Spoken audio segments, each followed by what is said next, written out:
The first book of Samuel, chapter 1. There was a certain man of Ramathaim Zophim, of the hill country of Ephraim, whose name was Elkanah, the son of Jeroham, son of Elihu, son of Tohu, son of Zuph, an Ephrathite. He had 2 wives. The name of the one was Hannah, and the name of the other Peninnah. And Peninnah had children, but Hannah had no children. Now this man used to go up year by year from his city to worship and to sacrifice to the Lord of hosts at Shiloh, where the 2 sons of Eli, Hophni and Phinehas, were priests of the Lord. On the day when Elkanah sacrificed, he would give portions to Peninnah his wife, and to all her sons and daughters. But to Hannah he gave a double portion, because he loved her, though the Lord had closed her womb. And her rival used to provoke her grievously to irritate her, because the Lord had closed her womb. So it went on year by year. As often as she went up to the house of the Lord, she used to provoke her. Therefore Hannah wept, and would not eat. And Elkanah her husband said to her, Hannah, why do you weep, and why do you not eat? And why is your heart sad? Am I not more to you than 10 sons? After they had eaten and drunk in Shiloh, Hannah rose. Now Eli the priest was sitting on the seat beside the doorpost of the temple of the Lord. She was deeply distressed, and prayed to the Lord, and wept bitterly. And she vowed a vow, and said, O Lord of hosts, if you will indeed look on the affliction of your servant, and remember me, and not forget your servant, but will give to your servant a son, then I will give him to the Lord all the days of his life, and no razor shall touch his head. As she continued praying before the Lord, Eli observed her mouth. Hannah was speaking in her heart, only her lips moved, and her voice was not heard.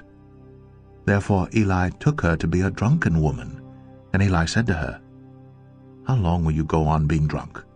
Put away your wine from you. But Hannah answered, No, my lord. I am a woman troubled in spirit. I have drunk neither wine nor strong drink, but I have been pouring out my soul before the Lord. Do not regard your servant as a worthless woman, for all along I have been speaking out of my great anxiety and vexation. Then Eli answered, Go in peace, and the God of Israel grant your petition that you have made to him. And she said, Let your servant find favor in your eyes. Then the woman went her way and ate, and her face was no longer sad. They rose early in the morning, and worshipped before the Lord. Then they went back to the house at Ramah, and Elkanah knew Hannah his wife, and the Lord remembered her. And in due time Hannah conceived, and bore a son, and she called his name Samuel, for she said, I have asked for him from the Lord. The man Elkanah and all his house went up to offer to the Lord the yearly sacrifice, and to pay his vow. But Hannah did not go up, for she said to her husband, As soon as the child is weaned, I will bring him, so that he may appear in the presence of the Lord and dwell there forever. Elkanah her husband said to her, Do what seems best to you. Wait until you have weaned him, only may the Lord establish his word. So the woman remained, and nursed her son until she weaned him. And when she had weaned him, she took him up with her, along with a 3-year-old bull, an ephah of flour, and a skin of wine, and she brought him to the house of the Lord at Shiloh. And the child was young. Then they slaughtered the bull, and they brought the child to Eli. And she said, O my Lord, as you live, my Lord, I am the woman who was standing here in your presence praying to the Lord. For this child I prayed, and the Lord has granted me my petition that I made to him. Therefore I have lent him to the Lord. As long as he lives, he is lent to the Lord. And he worshipped the Lord there. 1 Samuel 2. And Hannah prayed and said, My heart exults in the Lord, my strength is exalted in the Lord. My mouth derides my enemies, because I rejoice in your salvation. There is none holy like the Lord. There is none besides you. There is no rock like our God. Talk no more so very proudly. Let not arrogance come from your mouth. For the Lord is a God of knowledge, and by him actions are weighed. The bows of the mighty are broken, but the feeble bind on strength. Those who were full have hired themselves out for bread, but those who were hungry have ceased to hunger. The barren has borne 7, but she who has many children is forlorn. The Lord kills and brings to life. He brings down to Sheol and raises up. The Lord makes poor and makes rich. He brings low and he exalts. He raises up the poor from the dust. He lifts the needy from the ash heap, to make them sit with princes and inherit a seat of honor. For the pillars of the earth are the Lord's, and on them he has set the world. He will guard the feet of his faithful ones, but the wicked shall be cut off in darkness, for not by might shall a man prevail. The adversaries of the Lord shall be broken to pieces. Against them he will thunder in heaven. The Lord will judge the ends of the earth. He will give strength to his king, and exalt the power of his anointed. Then Elkanah went home to Ramah, and the boy ministered to the Lord in the presence of Eli, the priest. Now the sons of Eli were worthless men. They did not know the Lord. The custom of the priests with the people was that when any man offered sacrifice, the priest's servant would come while the meat was boiling, with a 3-pronged fork in his hand, and he would thrust it into the pan or kettle or cauldron or pot. All that the fork brought up, the priest would take for himself. This is what they did at Shiloh to all the Israelites who came there. Moreover, before the fat was burned, the priest's servant would come and say to the man who was sacrificing, "Give meat for the priest to roast, for he will not accept boiled meat from you, but only raw." And if the man said to him, "Let them burn the fat first, and then take as much as you wish," he would say, "No, you must give it now, and if not, I will take it by force." Thus the sin of the young men was very great in the sight of the Lord, for the men treated the offering of the Lord with contempt. Samuel was ministering before the Lord, a boy clothed with a linen ephod, and his mother used to make for him a little robe and take it to him each year when she went up with her husband to offer the yearly sacrifice. Then Eli would bless Elkanah and his wife, and say, "May the Lord give you children by this woman for the petition she asked of the Lord." So then they would return to their home. Indeed, the Lord visited Hannah, and she conceived and bore 3 sons and 2 daughters. And the young man Samuel grew in the presence of the Lord. Now Eli was very old, and he kept hearing all that his sons were doing to all Israel, and how they lay with the women who were serving at the entrance to the tent of meeting. And he said to them, "Why do you do such things? For I hear of your evil dealings from all the people. No, my sons, it is no good report that I hear the people of the Lord spreading abroad. If someone sins against a man, God will mediate for him. But if someone sins against the Lord, who can intercede for him?" But they would not listen to the voice of their father, for it was the will of the Lord to put them to death. Now the young man Samuel continued to grow both in stature and in favor with the Lord, and also with man. And there came a man of God to Eli, and said to him, "Thus the Lord has said, Did I indeed reveal myself to the house of your father when they were in Egypt, subject to the house of Pharaoh? Did I choose him out of all the tribes of Israel to be my priest, to go up to my altar, to burn incense, to wear an ephod before me? I gave to the house of your father all my offerings by fire from the people of Israel. Why then do you scorn my sacrifices and my offerings that I commanded, and honor your sons above me by fattening yourselves on the choicest parts of every offering of my people Israel. Therefore the Lord, the God of Israel, declares, I promised that your house and the house of your fathers should go in and out before me forever. But now the Lord declares, far be it from me, for those who honor me I will honor, and those who despise me shall be lightly esteemed.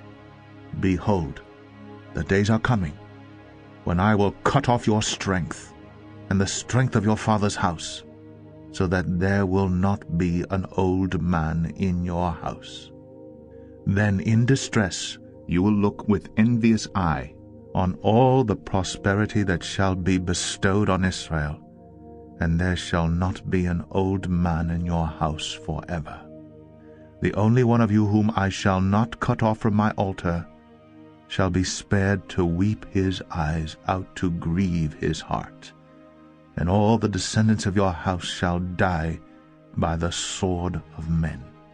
And this that shall come upon your 2 sons, Hophni and Phinehas, shall be the sign to you. Both of them shall die on the same day.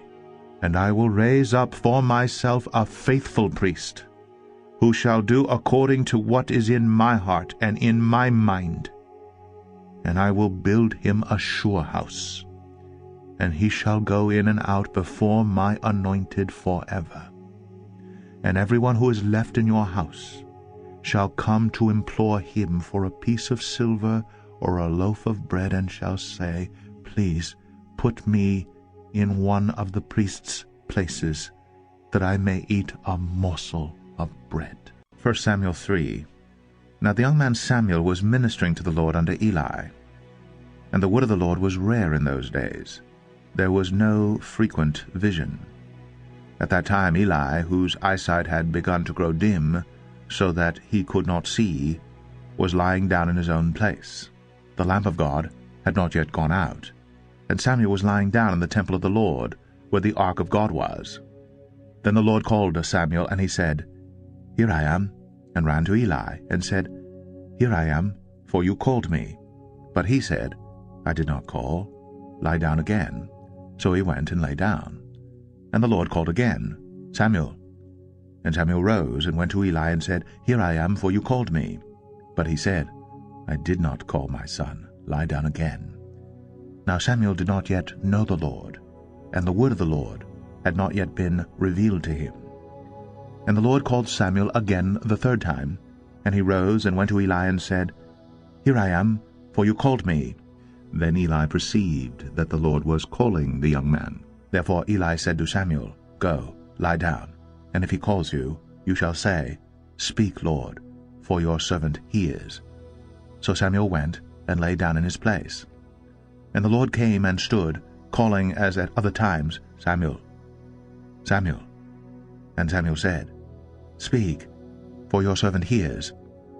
Then the Lord said to Samuel, Behold, I am about to do a thing in Israel, at which the 2 ears of every one who hears it will tingle. On that day I will fulfill against Eli all that I have spoken concerning his house, from beginning to end. And I declare to him that I am about to punish his house forever, for the iniquity that he knew, because his sons were blaspheming God, and he did not restrain them. Therefore I swear to the house of Eli, that the iniquity of Eli's house shall not be atoned for by sacrifice or offering forever. Samuel lay until morning. Then he opened the doors of the house of the Lord, and Samuel was afraid to tell the vision to Eli. But Eli called Samuel and said, Samuel, my son. And he said, Here I am. And Eli said, What was it that he told you? Do not hide it from me. May God do so to you, and more also, if you hide anything from me of all that he told you. So Samuel told him everything, and hid nothing from him. And he said, It is the Lord. Let him do what seems good to him. And Samuel grew, and the Lord was with him, and let none of his words fall to the ground. And all Israel from Dan to Beersheba knew that Samuel was established as a prophet of the Lord. And the Lord appeared again at Shiloh, for the Lord revealed himself to Samuel at Shiloh by the word of the Lord. 1 Samuel 4. And the word of Samuel came to all Israel. Now Israel went out to battle against the Philistines. They encamped at Ebenezer, and the Philistines encamped at Aphek. The Philistines drew up in line against Israel, and when the battle spread, Israel was defeated by the Philistines, who killed about 4,000 men on the field of battle. And when the troops came to the camp, the elders of Israel said, "Why has the Lord defeated us today before the Philistines? Let us bring the ark of the covenant of the Lord here from Shiloh, that it may come among us and save us from the power of our enemies."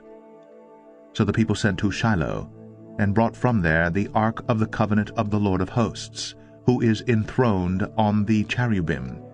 And the two sons of Eli, Hophni and Phinehas, were there with the ark of the covenant of God. As soon as the ark of the covenant of the Lord came into the camp, all Israel gave a mighty shout, so that the earth resounded.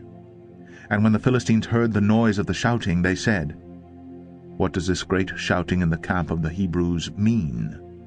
And when they learned that the ark of the Lord had come to the camp, the Philistines were afraid, for they said, "A god has come into the camp." And they said, "Woe to us!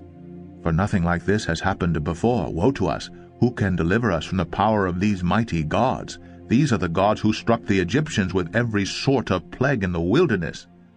Take courage and be men, O Philistines, lest you become slaves to the Hebrews, as they have been to you. Be men and fight." So the Philistines fought, and Israel was defeated, and they fled, every man to his home.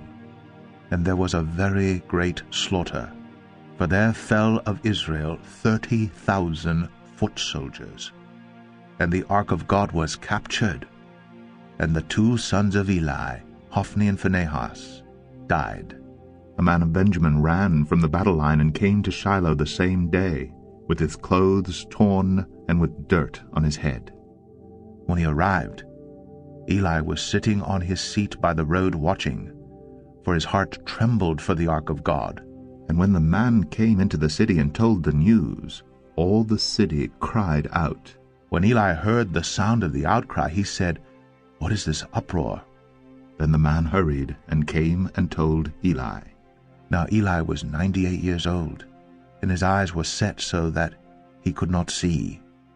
And the man said to Eli, "I am he who has come from the battle.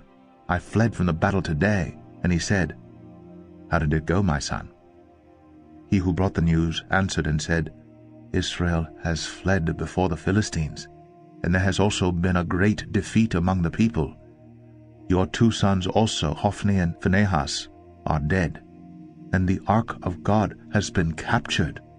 As soon as he mentioned the ark of God, Eli fell over backward from his seat by the side of the gate, and his neck was broken, and he died. For the man was old and heavy. He had judged Israel 40 years. Now his daughter-in-law, the wife of Phinehas, was pregnant, about to give birth.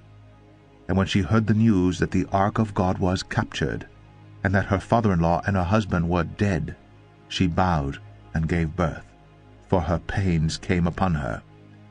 And about the time of her death, the women attending her said to her, "Do not be afraid, for you have borne a son." But she did not answer or pay attention, and she named the child Ichabod, saying, "The glory has departed from Israel," because the ark of God had been captured, and because of her father-in-law and her husband. And she said, "The glory has departed from Israel, for the ark of God has been captured." 1 Samuel 5. When the Philistines captured the ark of God, they brought it from Ebenezer to Ashdod. Then the Philistines took the ark of God and brought it into the house of Dagon, and set it up beside Dagon. And when the people of Ashdod rose early the next day, behold, Dagon had fallen face downward on the ground before the ark of the Lord. So they took Dagon and put him back in his place. But when they rose early on the next morning, behold, Dagon had fallen face downward on the ground before the ark of the Lord, and the head of Dagon and both his hands were lying cut off on the threshold. Only the trunk of Dagon was left to him. This is why the priest of Dagon and all who enter the house of Dagon do not tread on the threshold of Dagon in Ashdod to this day. The hand of the Lord was heavy against the people of Ashdod, and he terrified and afflicted them with tumors, both Ashdod and its territory. And when the men of Ashdod saw how things were, they said, The ark of the God of Israel must not remain with us, for his hand is hard against us and against Dagon our God. So they sent and gathered together all the lords of the Philistines and said, What shall we do with the ark of the God of Israel? They answered, Let the ark of the God of Israel be brought around to Gath. So they brought the ark of the God of Israel there. But after they had brought it around, the hand of the Lord was against the city, causing a very great panic. And he afflicted the men of the city, both young and old, so that tumors broke out on them. So they sent the ark of God to Ekron. But as soon as the ark of God came to Ekron, the people of Ekron cried out, They have brought around to us the ark of the God of Israel to kill us and our people. They sent therefore and gathered together all the lords of the Philistines and said, Send away the ark of the God of Israel, and let it return to its own place, that it may not kill us and our people. For there was a deathly panic throughout the whole city. The hand of God was very heavy there. The men who did not die were struck with tumors, and the cry of the city went up to heaven. 1 Samuel 6. The ark of the Lord was in the country of the Philistines 7 months. And the Philistines called for the priests and the diviners and said, What shall we do with the ark of the Lord? Tell us, with what shall we send it to its place? They said, If you send away the ark of the God of Israel, do not send it empty, but by all means return him a guilt offering. Then you will be healed, and it will be known to you why his hand does not turn away from you. And they said, What is the guilt offering that we shall return to him? They answered, 5 golden tumors, and 5 golden mice, according to the number of the lords of the Philistines, for the same plague was on all of you and on your lords. So you must make images of your tumors and images of your mice, that ravage the land, and give glory to the God of Israel. Perhaps he will lighten his hand from off you and your gods and your land. Why should you harden your hearts, as the Egyptians and Pharaoh hardened their hearts? After he had dealt severely with them, did they not send the people away, and they departed? Now then, take and prepare a new cart, and 2 milk cows on which there has never come a yoke, and yoke the cows to the cart, but take their calves home away from them, and take the ark of the Lord, and place it on the cart, and put in a box at its side the figures of gold, which you are returning to him as a guilt offering. Then send it off and let it go its way, and watch. If it goes up on the way to its own land to Beth Shemesh, then it is he who has done us this great harm. But if not, then we shall know that it is not his hand that struck us. It happened to us by coincidence. The men did so, and took 2 milk cows, and yoked them to the cart, and shut up their calves at home. And they put the ark of the Lord on the cart, and the box, with the golden mice, and the images of their tumors. And the cows went straight in the direction of Beth Shemesh, along one highway, lowing as they went. They turned neither to the right nor to the left. And the lords of the Philistines went after them as far as the border of Beth Shemesh. Now the people of Beth Shemesh were reaping their wheat harvest in the valley. And when they lifted up their eyes and saw the ark, they rejoiced to see it. The cart came into the field of Joshua of Beth Shemesh, and stopped there. A great stone was there, and they split up the wood of the cart, and offered the cows as a burnt offering to the Lord. And the Levites took down the ark of the Lord, and the box that was beside it, in which were the golden figures, and set them upon the great stone. And the men of Beth-Shemesh offered burnt offerings and sacrificed sacrifices on that day to the Lord. And when the 5 lords of the Philistines saw it, they returned that day to Ekron.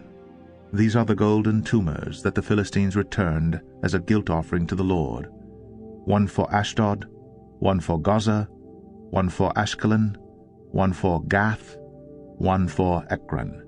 And the golden mice, according to the number of all the cities of the Philistines belonging to the 5 lords, both fortified cities and unwalled villages. The great stone beside which they set down the ark of the Lord is a witness to this day in the field of Joshua of Beth-Shemesh. And he struck some of the men of Beth-Shemesh, because they looked upon the ark of the Lord.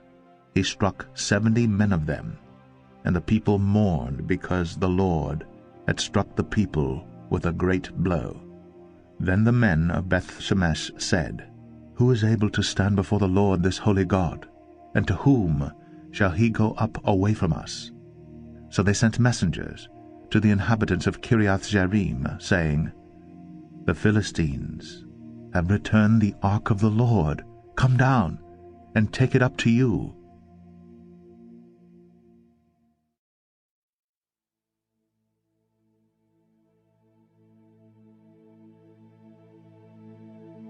First Samuel 7. And the men of Kiriath-Jearim came and took up the ark of the Lord and brought it to the house of Amminadab on the hill. And they consecrated his son Eleazar to have charge of the ark of the Lord. From the day that the ark was lodged at Kiriath-Jearim, a long time past, some 20 years. And all the house of Israel lamented after the Lord. And Samuel said to all the house of Israel, If you are returning to the Lord with all your heart, then put away the foreign gods and the Ashtaroth from among you, and direct your heart to the Lord, and serve him only, and he will deliver you out of the hand of the Philistines. So the people of Israel put away the Baals and the Ashtoreths, and they served the Lord only. Then Samuel said, Gather all Israel at Mizpah, and I will pray to the Lord for you. So they gathered at Mizpah, and drew water, and poured it out before the Lord, and fasted on that day, and said there, We have sinned against the Lord. And Samuel judged the people of Israel at Mizpah. Now when the Philistines heard that the people of Israel had gathered at Mizpah, the lords of the Philistines went up against Israel. And when the people of Israel heard of it, they were afraid of the Philistines. And the people of Israel said to Samuel, Do not cease to cry out to the Lord our God for us, that he may save us from the hand of the Philistines. So Samuel took a nursing lamb, and offered it as a whole burnt offering to the Lord. And Samuel cried out to the Lord for Israel. And the Lord answered him. As Samuel was offering up the burnt offering, the Philistines drew near to attack Israel. But the Lord thundered with a mighty sound that day against the Philistines, and threw them into confusion, and they were routed before Israel. And the men of Israel went out from Mizpah, and pursued the Philistines, and struck them as far as below Bethkar. Then Samuel took a stone and set it up between Mizpah and Shen, and called its name Ebenezer, for he said, Till now the Lord has helped us. So the Philistines were subdued, and did not again enter the territory of Israel. And the hand of the Lord was against the Philistines all the days of Samuel. The cities that the Philistines had taken from Israel were restored to Israel, from Ekron to Gath, and Israel delivered their territory from the hand of the Philistines. There was peace also between Israel and the Amorites. Samuel judged Israel all the days of his life. And he went on a circuit year by year to Bethel, Gilgal, and Mizpah. And he judged Israel in all these places. Then he would return to Ramah, for his home was there. And there also he judged Israel. And he built there an altar to the Lord. 1 Samuel 8. When Samuel became old, he made his sons judges over Israel. The name of his firstborn son was Joel, and the name of his second, Abijah. They were judges in Beersheba. Yet his sons did not walk in his ways, but turned aside after gain. They took bribes and perverted justice. Then all the elders of Israel gathered together and came to Samuel at Ramah, and said to him, Behold, you are old, and your sons do not walk in your ways. Now appoint for us a king to judge us, like all the nations. But the thing displeased Samuel when they said, Give us a king to judge us. And Samuel prayed to the Lord. And the Lord said to Samuel, Obey the voice of the people in all that they say to you. For they have not rejected you, but they have rejected me from being king over them, according to all the deeds that they have done from the day I brought them up out of Egypt even to this day, forsaking me and serving other gods. So they are also doing to you. Now then, obey their voice. Only you shall solemnly warn them and show them the ways of the king, who shall reign over them. So Samuel told all the words of the Lord to the people who were asking for a king from him. He said, These will be the ways of the king who will reign over you. He will take your sons and appoint them to his chariots, and to be his horsemen, and to run before his chariots. And he will appoint for himself commanders of thousands and commanders of 50s, and some to plow his ground and to reap his harvest, and to make his implements of war and the equipment of his chariots. He will take your daughters to be perfumers and cooks and bakers. He will take the best of your fields and vineyards and olive orchards and give them to his servants. He will take the 10th of your grain and of your vineyards and give it to his officers and to his servants. He will take your male servants and female servants and the best of your young men and your donkeys and put them to his work. He will take the 10th of your flocks, and you shall be his slaves. And in that day you will cry out because of your king, whom you have chosen for yourselves. But the Lord will not answer you in that day. But the people refused to obey the voice of Samuel, and they said, No, but there shall be a king over us, that we also may be like all the nations, and that our king may judge us and go out before us and fight our battles. And when Samuel had heard all the words of the people, he repeated them in the ears of the Lord. And the Lord said to Samuel, Obey their voice, and make them a king. Samuel then said to the men of Israel, Go, every man to his city. 1 Samuel 9. There was a man of Benjamin, whose name was Kish, the son of Abiel, son of Zeror, son of Bechorath, son of Aphiah, a Benjaminite, a man of wealth. And he had a son whose name was Saul, a handsome young man. There was not a man among the people of Israel more handsome than he. From his shoulders upward he was taller than any of the people. Now the donkeys of Kish, Saul's father, were lost. So Kish said to Saul his son, Take one of the young men with you, and arise, go and look for the donkeys. And he passed through the hill country of Ephraim, and passed through the land of Shalisha. But they did not find them. And they passed through the land of Sha'alim, but they were not there. Then they passed through the land of Benjamin, but did not find them. When they came to the land of Zuph, Saul said to his servant who was with him, Come, let us go back, lest my father cease to care about the donkeys, and become anxious about us. But he said to him, Behold, there is a man of God in this city, and he is a man who is held in honor. All that he says comes true. So now let us go there. Perhaps he can tell us the way we should go. Then Saul said to his servant, But if we go, what can we bring the man? For the bread in our sacks is gone, and there is no present to bring to the man of God. What do we have? The servant answered Saul again, Here, I have with me 1/4 of a shekel of silver, and I will give it to the man of God to tell us our way. Formerly in Israel, when a man went to inquire of God, he said, Come, let us go to the seer. For today's prophet was formerly called a seer.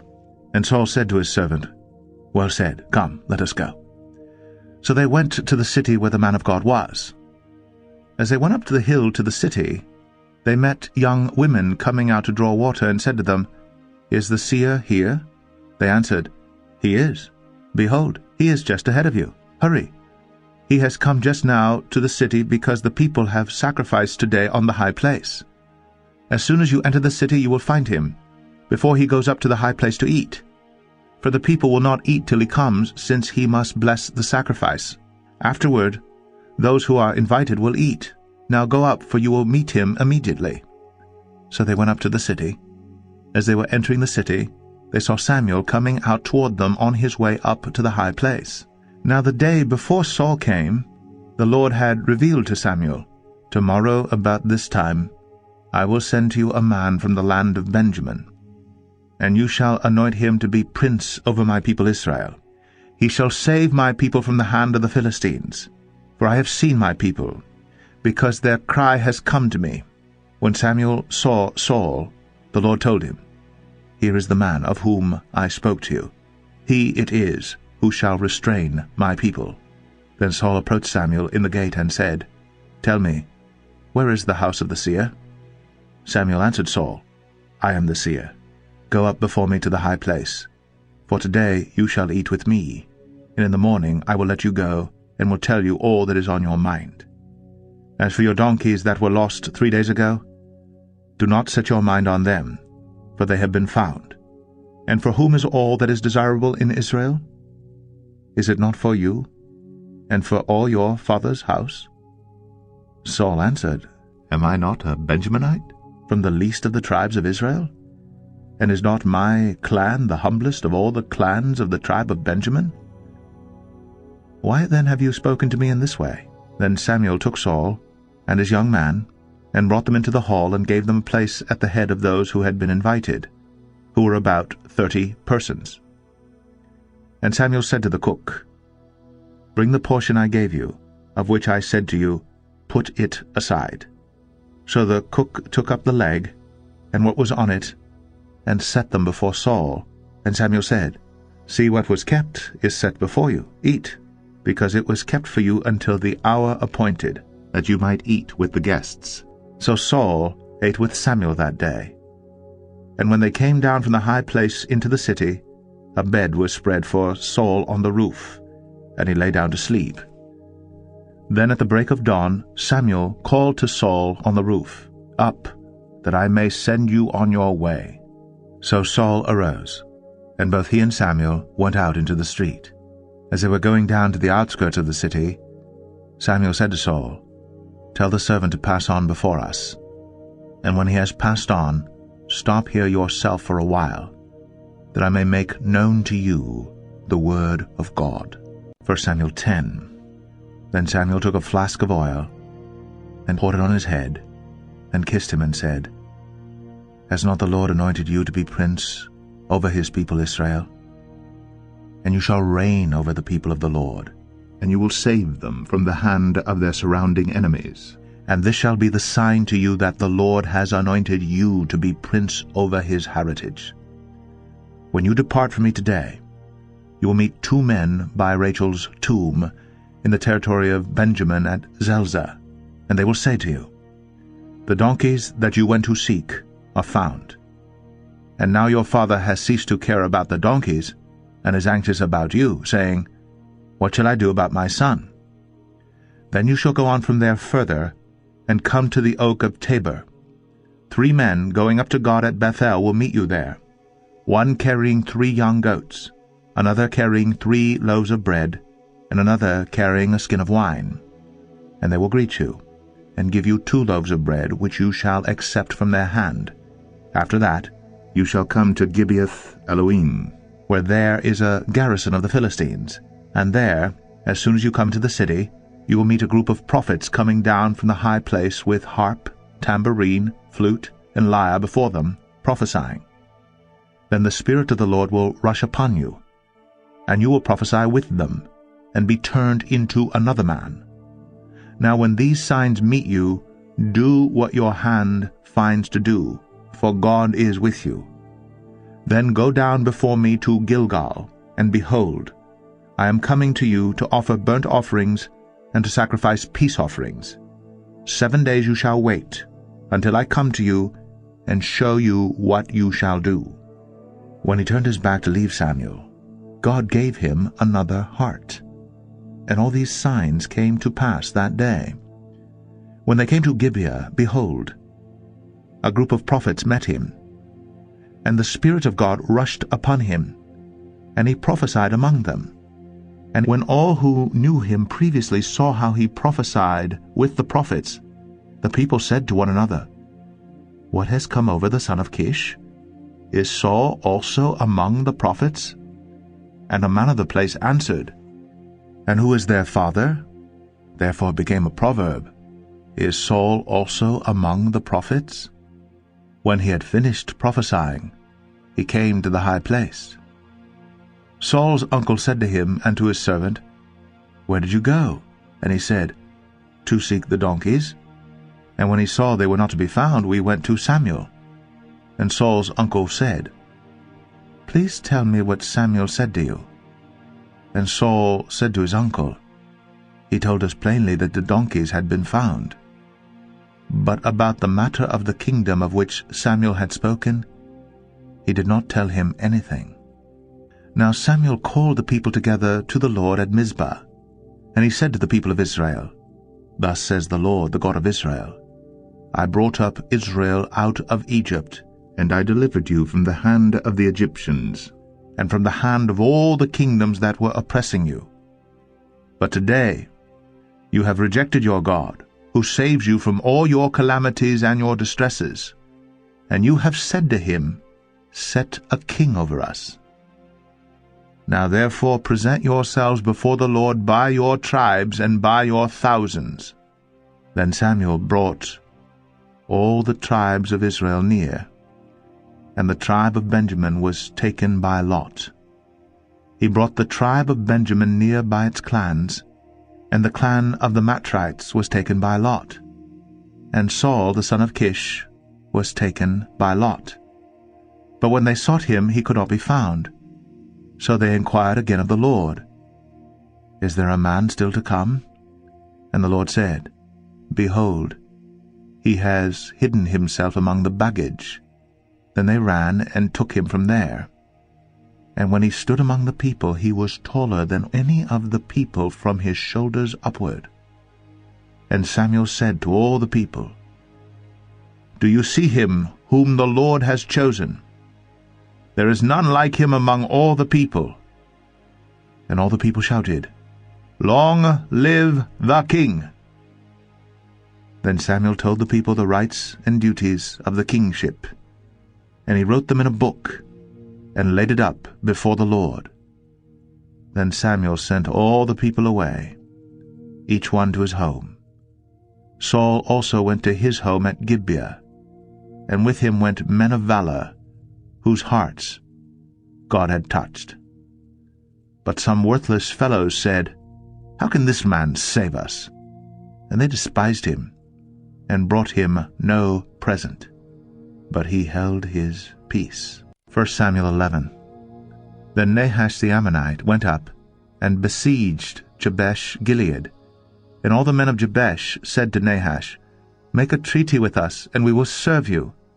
But Nahash the Ammonite said to them, "On this condition I will make a treaty with you, that I gouge out all your right eyes, and thus bring disgrace on all Israel." The elders of Jabesh said to him, "Give us 7 days' respite, that we may send messengers through all the territory of Israel. Then, if there is no one to save us, we will give ourselves up to you." When the messengers came to Gibeah of Saul, they reported the matter in the ears of the people, and all the people wept aloud. Now behold, Saul was coming from the field behind the oxen, and Saul said, "What is wrong with the people that they are weeping?" So they told him the news of the men of Jabesh. And the Spirit of God rushed upon Saul when he heard these words, and his anger was greatly kindled. He took a yoke of oxen, and cut them in pieces, and sent them throughout all the territory of Israel by the hand of messengers, saying, "Whoever does not come out after Saul and Samuel, so shall it be done to his oxen." Then the dread of the Lord fell upon the people, and they came out as one man. When he mustered them at Bezek, the people of Israel were 300,000, and the men of Judah 30,000. And they said to the messengers who had come, "Thus you shall say to the men of Jabesh Gilead, Tomorrow, by the time the sun is hot, you shall have deliverance." When the messengers came and told the men of Jabesh, they were glad. Therefore the men of Jabesh said, "Tomorrow we will give ourselves up to you, and you may do to us whatever seems good to you." And the next day Saul put the people in 3 companies, and they came into the midst of the camp in the morning watch, and struck down the Ammonites until the heat of the day. And those who survived were scattered, so that no 2 of them were left together. Then the people said to Samuel, "Who is it that said, 'Shall Saul reign over us?' Bring the men, that we may put them to death." But Saul said, "Not a man shall be put to death this day, for today the Lord has worked salvation in Israel." Then Samuel said to the people, "Come, let us go to Gilgal, and there renew the kingdom." So all the people went to Gilgal, and there they made Saul king before the Lord in Gilgal. There they sacrificed peace offerings before the Lord, and there Saul and all the men of Israel rejoiced greatly. 1 Samuel 12. And Samuel said to all Israel, "Behold, I have obeyed your voice in all that you have said to me, and have made a king over you. And now, behold, the king walks before you, and I am old and gray, and behold, my sons are with you. I have walked before you from my youth until this day. Here I am. Testify against me before the Lord and before his anointed. Whose ox have I taken? Or whose donkey have I taken? Or whom have I defrauded? Whom have I oppressed? Or from whose hand have I taken a bribe to blind my eyes with it? Testify against me, and I will restore it to you." They said, "You have not defrauded us, or oppressed us, or taken anything from any man's hand." And he said to them, "The Lord is witness against you, and his anointed is witness this day, that you have not found anything in my hand." And they said, "He is witness." And Samuel said to the people, "The Lord is witness, who appointed Moses and Aaron, and brought your fathers up out of the land of Egypt. Now therefore stand still, that I may plead with you before the Lord concerning all the righteous deeds of the Lord that he performed for you and for your fathers. When Jacob went into Egypt, and the Egyptians oppressed them, then your fathers cried out to the Lord, and the Lord sent Moses and Aaron, who brought your fathers out of Egypt, and made them dwell in this place.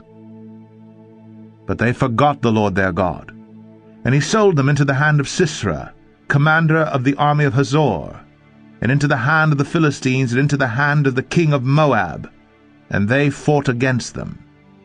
And they cried out to the Lord and said, We have sinned, because we have forsaken the Lord, and have served the Baals and the Ashtoreth. But now deliver us out of the hand of our enemies, that we may serve you. And the Lord sent Jerubbaal, and Barak, and Jephthah, and Samuel, and delivered you out of the hand of your enemies on every side, and you lived in safety. And when you saw that Nahash the king of the Ammonites came against you, you said to me, No, but a king shall reign over us, when the Lord your God was your king. And now behold the king whom you have chosen, for whom you have asked, behold, the Lord has set a king over you. If you will fear the Lord, and serve him, and obey his voice, and not rebel against the commandment of the Lord, and if both you and the king who reigns over you will follow the Lord your God, it will be well. But if you will not obey the voice of the Lord, but rebel against the commandment of the Lord, then the hand of the Lord will be against you and your king. Now therefore stand still and see this great thing that the Lord will do before your eyes. Is it not wheat harvest today? I will call upon the Lord, that he may send thunder and rain. And you shall know and see that your wickedness is great, what you have done in the sight of the Lord, in asking for yourselves a king." So Samuel called upon the Lord, and the Lord sent thunder and rain that day, and all the people greatly feared the Lord and Samuel. And all the people said to Samuel, "Pray for your servants to the Lord your God, that we may not die. For we have added to all our sins this evil, to ask for ourselves a king." And Samuel said to the people, "Do not be afraid. You have done all this evil. Yet do not turn aside from following the Lord, but serve the Lord with all your heart. And do not turn aside after empty things that cannot profit or deliver, for they are empty. For the Lord will not forsake his people, for his great name's sake, because it has pleased the Lord to make you a people for himself. Moreover, as for me, far be it from me that I should sin against the Lord by ceasing to pray for you. And I will instruct you in the good and the right way. Only fear the Lord, and serve him faithfully with all your heart. For consider what great things he has done for you. But if you still do wickedly, you shall be swept away, both you and your king." 1 Samuel 13. Saul was years old when he began to reign, and he reigned 2 years over Israel. Saul chose 3,000 men of Israel. 2,000 were with Saul in Michmash and the hill country of Bethel, and 1,000 were with Jonathan in Gibeah of Benjamin. The rest of the people he sent home, every man to his tent. Jonathan defeated the garrison of the Philistines that was at Geba, and the Philistines heard of it. And Saul blew the trumpet throughout all the land, saying, "Let the Hebrews hear." And all Israel heard it said that Saul had defeated the garrison of the Philistines, and also that Israel had become a stench to the Philistines. And the people were called out to join Saul at Gilgal. And the Philistines mustered to fight with Israel, 30,000 chariots and 6,000 horsemen, and troops like the sand on the seashore in multitude. They came up and encamped in Michmash, to the east of Bethaven. When the men of Israel saw that they were in trouble, for the people were hard pressed, the people hid themselves in caves, and in holes, and in rocks, and in tombs, and in cisterns. And some Hebrews crossed the fords of the Jordan to the land of Gad and Gilead. Saul was still at Gilgal, and all the people followed him trembling. He waited 7 days, the time appointed by Samuel. But Samuel did not come to Gilgal, and the people were scattering from him. So Saul said, "Bring the burnt offering here to me, and the peace offerings." And he offered the burnt offering. As soon as he had finished offering the burnt offering, behold, Samuel came. And Saul went out to meet him and greet him. Samuel said, "What have you done?" And Saul said, "When I saw that the people were scattering from me, and that you did not come within the days appointed, and that the Philistines had mustered at Michmash, I said, Now the Philistines will come down against me at Gilgal, and I have not sought the favor of the Lord. So I forced myself, and offered the burnt offering." And Samuel said to Saul, "You have done foolishly. You have not kept the command of the Lord your God with which he commanded you, for then the Lord would have established your kingdom over Israel forever. But now your kingdom shall not continue. The Lord has sought out a man after his own heart, and the Lord has commanded him to be prince over his people, because you have not kept what the Lord commanded you." And Samuel arose, and went up from Gilgal. The rest of the people went up after Saul to meet the army. They went up from Gilgal to Gibeah of Benjamin. And Saul numbered the people who were present with him, about 600 men. And Saul and Jonathan his son, and the people who were present with them, stayed in Gibeah of Benjamin. But the Philistines encamped in Michmash. And raiders came out of the camp of the Philistines in 3 companies. One company turned toward Ophrah, the land of Shual. Another company turned toward Beth-horon, and another company turned toward the border that looks down on the valley of Zeboim, toward the wilderness. Now there was no blacksmith to be found throughout all the land of Israel, for the Philistines said, "Lest the Hebrews make themselves swords or spears." But every one of the Israelites went down to the Philistines to sharpen his plowshare, his mattock, his axe, or his sickle. And the charge was 2/3 of a shekel for the plowshares and for the mattocks, and 1/3 of a shekel for sharpening the axes and for setting the goads. So on the day of battle there was neither sword nor spear found in the hand of any of the people with Saul and Jonathan. But Saul and Jonathan his son had them. And the garrison of the Philistines went out to the pass of Michmash. 1 Samuel 14. One day Jonathan the son of Saul said to the young man who carried his armor, "Come, let's go over to the Philistine garrison on the other side." But he did not tell his father. Saul was staying in the outskirts of Gibeah, in the pomegranate cave at Migron. The people who were with him were about 600 men, including Abijah the son of Ahitub, Ichabod's brother, son of Phinehas, son of Eli, the priest of the Lord in Shiloh, wearing an ephod. And the people did not know that Jonathan had gone. Within the passes by which Jonathan sought to go over to the Philistine garrison, there was a rocky crag on the one side and a rocky crag on the other side. The name of the one was Bozez, and the name of the other was Sinai. The one crag rose on the north in front of Michmash, and the other on the south in front of Geba. Jonathan said to the young man who carried his armor, "Come, let's go over to the garrison of these uncircumcised. It may be that the Lord will work for us, for nothing can hinder the Lord from saving by many or by few." And his armor-bearer said to him, "Do all that is in your heart, do as you wish. Behold, I am with you, heart and soul." Then Jonathan said, "Behold, we will cross over to the men, and we will show ourselves to them. If they say to us, 'Wait until we come to you,' then we will stand still in our place, and we will not go up to them. But if they say, 'Come up to us,' then we will go up, for the Lord has given them into our hand, and this shall be the sign to us." So both of them showed themselves to the garrison of the Philistines. And the Philistines said, "Look, Hebrews are coming out of the holes where they have hidden themselves." And the men of the garrison hailed Jonathan and his armor-bearer, and said, "Come up to us, and we will show you a thing."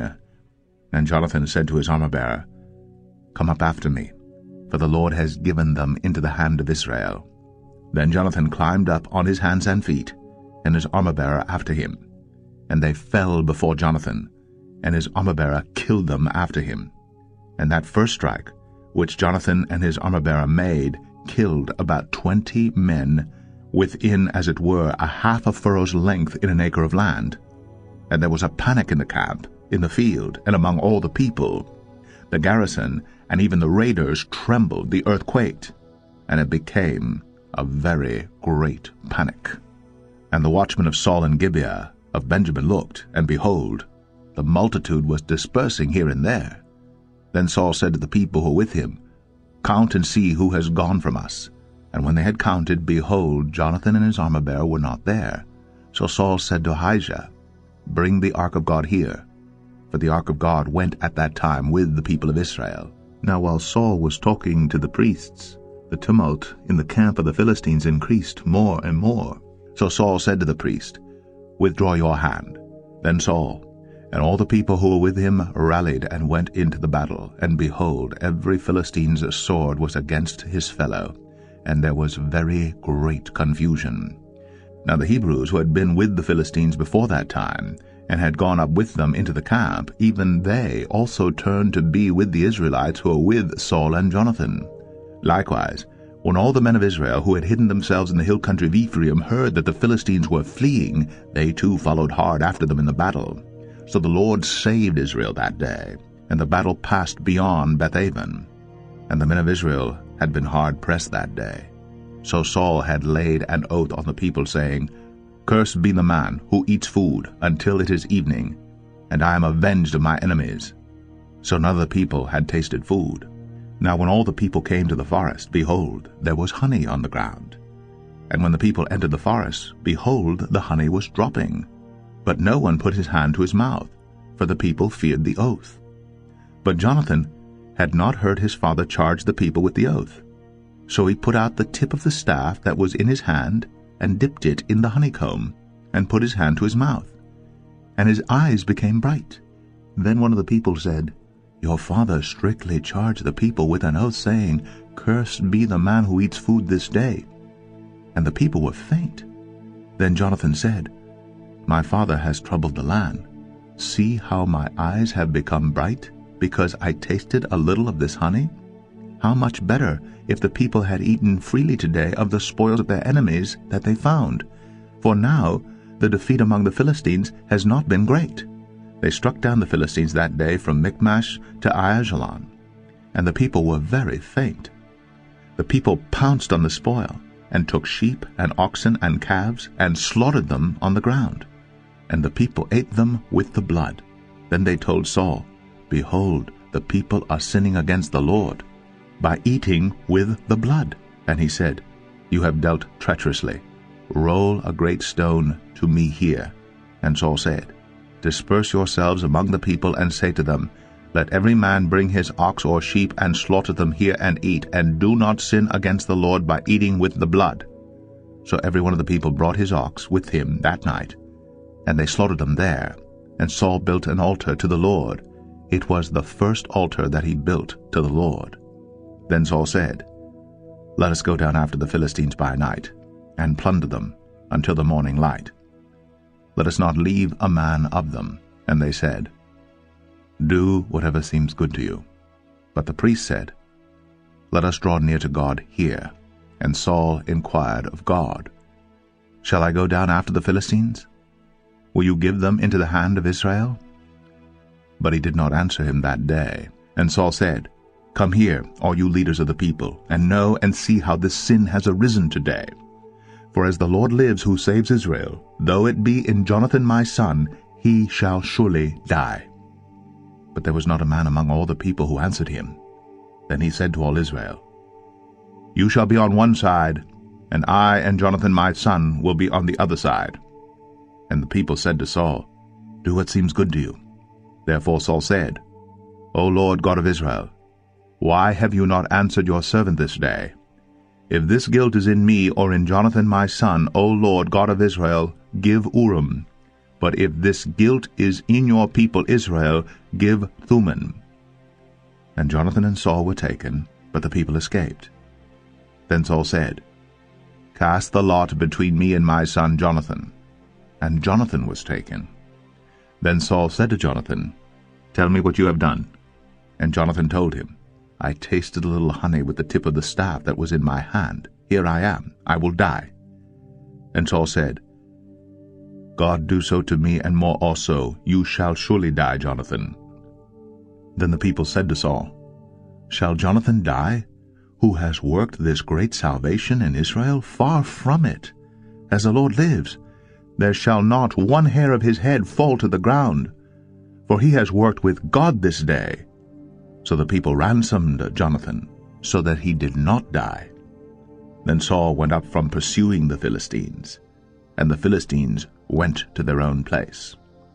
When Saul had taken the kingship over Israel, he fought against all his enemies on every side, against Moab, against the Ammonites, against Edom, against the king of Zobah, and against the Philistines. Wherever he turned, he routed them, and he did valiantly, and struck the Amalekites, and delivered Israel out of the hands of those who plundered them.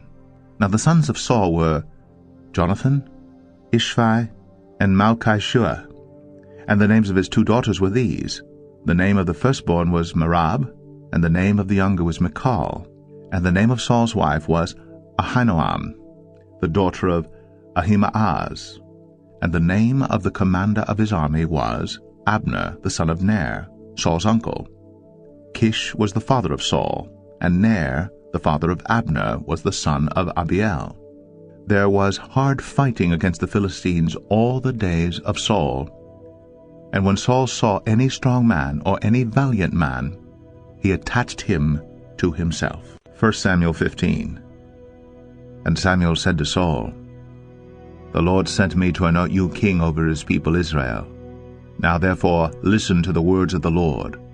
Thus says the Lord of hosts, I have noted what Amalek did to Israel in opposing them on the way when they came up out of Egypt. Now go, and strike Amalek, and devote to destruction all that they have.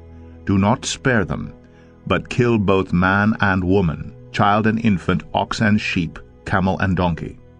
So Saul summoned the people, and numbered them in Telaim, 200,000 men on foot. and 10,000 men of Judah. And Saul came to the city of Amalek, and lay in wait in the valley.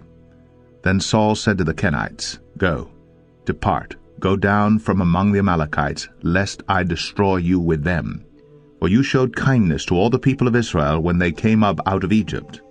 So the Kenites departed from among the Amalekites.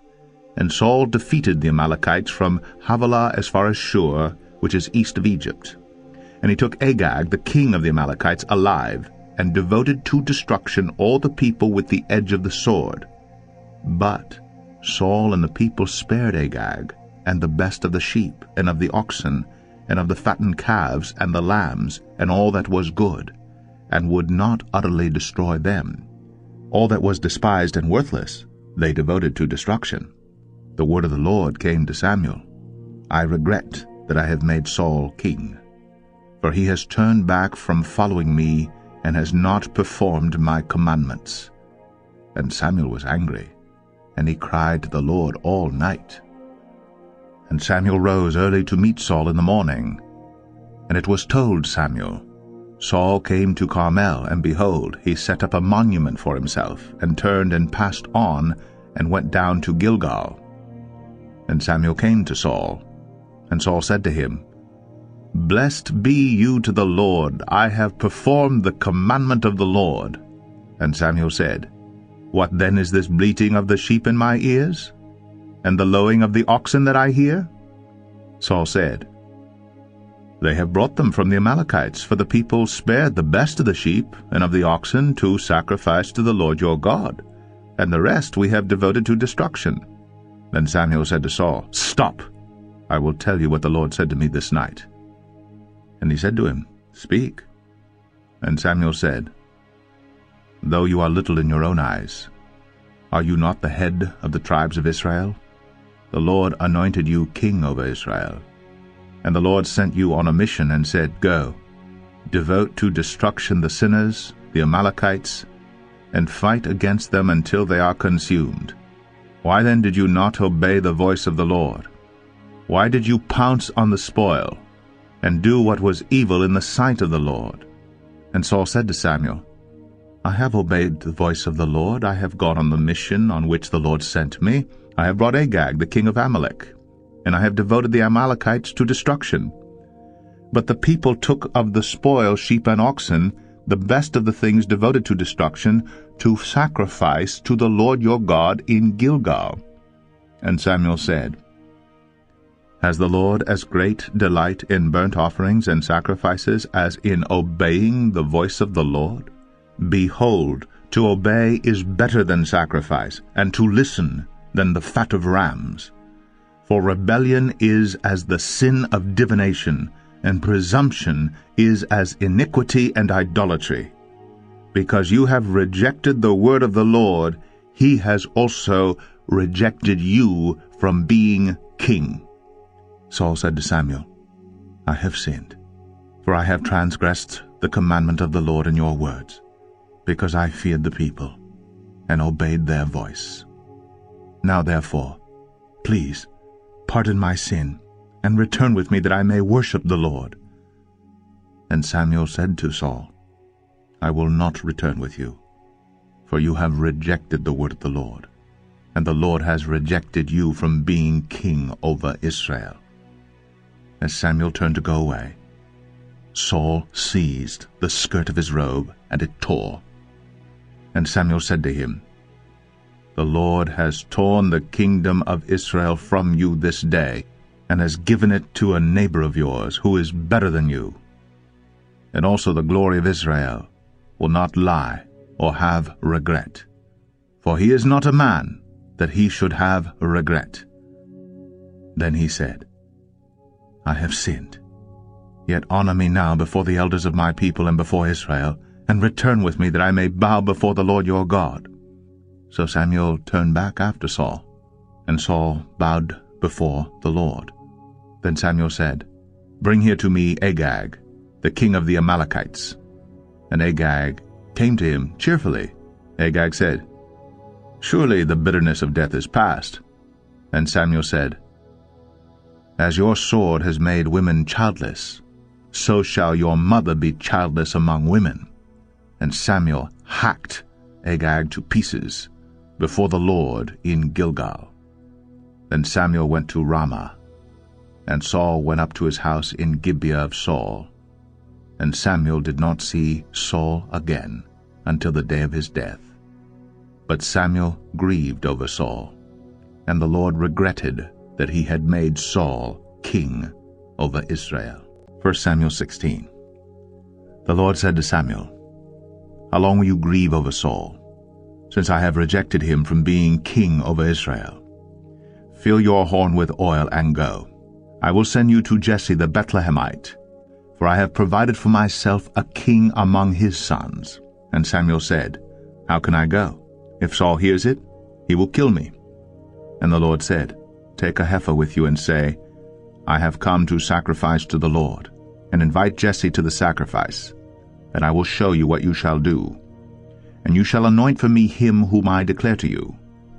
Samuel did what the Lord commanded, and came to Bethlehem. The elders of the city came to meet him trembling, and said, Do you come peaceably? And he said, Peaceably, I have come to sacrifice to the Lord. Consecrate yourselves, and come with me to the sacrifice. And he consecrated Jesse and his sons, and invited them to the sacrifice. When they came, he looked on Eliab and thought, Surely the Lord's anointed is before him. But the Lord said to Samuel, Do not look on his appearance or on the height of his stature, because I have rejected him. For the Lord sees not as man sees. Man looks on the outward appearance, but the Lord looks on the heart. Then Jesse called Amminadab and made him pass before Samuel, and he said, Neither has the Lord chosen this one. Then Jesse made Shammah pass by, and he said, Neither has the Lord chosen this one. And Jesse made 7 of his sons pass before Samuel. And Samuel said to Jesse, The Lord has not chosen these. Then Samuel said to Jesse, Are all your sons here? And he said, There remains yet the youngest, but behold, he is keeping the sheep. And Samuel said to Jesse, Send and get him, for we will not sit down until he comes here. And he sent and brought him in. Now he was ruddy and had beautiful eyes, and was handsome. And the Lord said, Arise, anoint him, for this is he. Then Samuel took the horn of oil, and anointed him in the midst of his brothers. And the Spirit of the Lord rushed upon David from that day forward. And Samuel rose up and went to Ramah. Now the Spirit of the Lord departed from Saul, and an evil spirit from the Lord tormented him. And Saul's servants said to him, Behold, now, an evil spirit from God is tormenting you. Let our Lord now command your servants who are before you to seek out a man who is skillful in playing the lyre. And when the evil spirit from God is upon you, he will play it, and you will be well. So Saul said to his servants, Provide for me a man who can play well, and bring him to me. One of the young men answered, Behold, I have seen a son of Jesse the Bethlehemite, who is skillful in playing, a man of valor, a man of war, prudent in speech, and a man of good presence, and the Lord is with him. Therefore Saul sent messengers to Jesse and said, Send me David your son, who is with the sheep. And Jesse took a donkey laden with bread, and a skin of wine, and a young goat, and sent them by David, his son, to Saul. And David came to Saul, and entered his service. And Saul loved him greatly, and he became his armor-bearer. And Saul sent to Jesse, saying, Let David remain in my service, for he has found favor in my sight. And whenever the evil spirit from God was upon Saul, David took the lyre, and played it with his hand. So Saul was refreshed, and was well, and the evil spirit departed from him. 1 Samuel 17. Now the Philistines gathered their armies for battle, and they were gathered at Socoh, which belongs to Judah, and encamped between Socoh and Azekah, in Ephas-Damim. And Saul and the men of Israel were gathered and encamped in the valley of Elah, and drew up in line of battle against the Philistines. And the Philistines stood on the mountain on the one side, and Israel stood on the mountain on the other side, with a valley between them. And there came out from the camp of the Philistines a champion named Goliath of Gath, whose height was 6 cubits and a span. He had a helmet of bronze on his head, and he was armed with a coat of mail, and the weight of the coat was 5,000 shekels of bronze. And he had bronze armor on his legs, and a javelin of bronze slung between his shoulders. The shaft of his spear was like a weaver's beam, and his spear's head weighed 600 shekels of iron. And his shield-bearer went before him. He stood and shouted to the ranks of Israel, "Why have you come out to draw up for battle? Am I not a Philistine, and are you not servants of Saul? Choose a man for yourselves, and let him come down to me.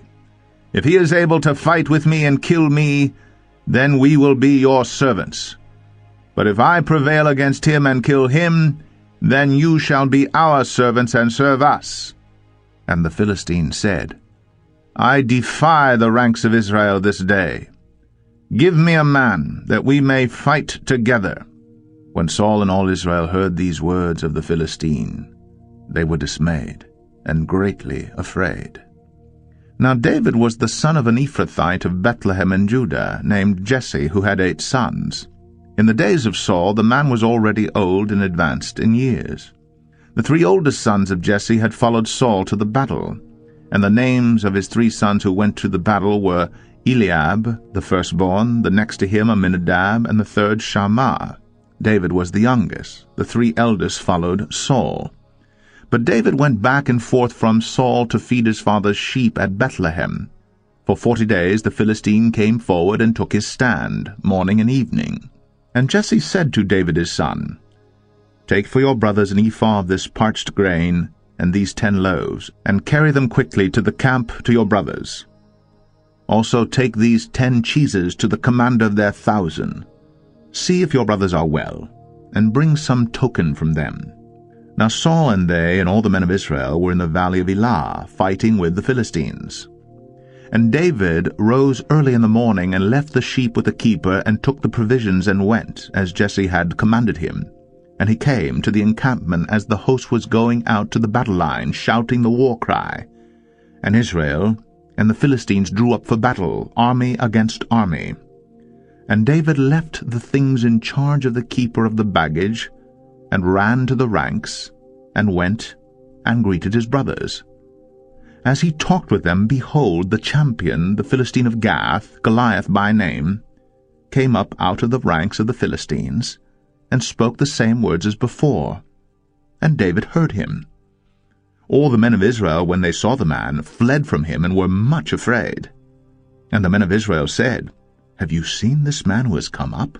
Surely he has come up to defy Israel. And the king will enrich the man who kills him with great riches, and will give him his daughter, and make his father's house free in Israel." And David said to the men who stood by him, "What shall be done for the man who kills this Philistine and takes away the reproach from Israel? For who is this uncircumcised Philistine that he should defy the armies of the living God?" And the people answered him in the same way, "So shall it be done to the man who kills him." Now Eliab, his eldest brother, heard when he spoke to the men. And Eliab's anger was kindled against David, and he said, "Why have you come down? And with whom have you left those few sheep in the wilderness?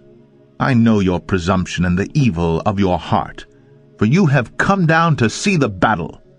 And David said, "What have I done now? Was it not but a word?" And he turned away from him toward another, and spoke in the same way, and the people answered him again as before. When the words that David spoke were heard, they repeated them before Saul, and he sent for him. And David said to Saul, "Let no man's heart fail because of him. Your servant will go and fight with this Philistine." And Saul said to David, "You are not able to go against this Philistine to fight with him, for you are but a youth, and he has been a man of war from his youth." But David said to Saul, "Your servant used to keep sheep for his father, and where there came a lion or a bear, and took a lamb from the flock, I went after him, and struck him, and delivered it out of his mouth. And if he arose against me, I caught him by his beard, and struck him, and killed him." Your servant has struck down both lions and bears, and this uncircumcised Philistine shall be like one of them, for he has defied the armies of the living God." And David said, "The Lord who delivered me from the paw of the lion and from the paw of the bear will deliver me from the hand of this Philistine." And Saul said to David, "Go, and the Lord be with you." Then Saul clothed David with his armor. He put a helmet of bronze on his head, and clothed him with a coat of mail. And David strapped his sword over his armor, and he tried in vain to go, for he had not tested them. Then David said to Saul, "I cannot go with these, for I have not tested them." So David put them off. Then he took his staff in his hand, and chose 5 smooth stones from the brook, and put them in his shepherd's pouch. His sling was in his hand, and he approached the Philistine. And the Philistine moved forward, and came near to David with his shield-bearer in front of him. And when the Philistine looked and saw David, he disdained him, for he was but a youth, ruddy and handsome in appearance. And the Philistine said to David, "Am I a dog, that you come to me with sticks?" And the Philistine cursed David by his gods. The Philistine said to David, "Come to me, and I will give your flesh to the birds of the air and to the beasts of the field." Then David said to the Philistine, "You come to me with a sword, and with a spear, and with a javelin. But I come to you in the name of the Lord of hosts, the God of the armies of Israel, whom you have defied.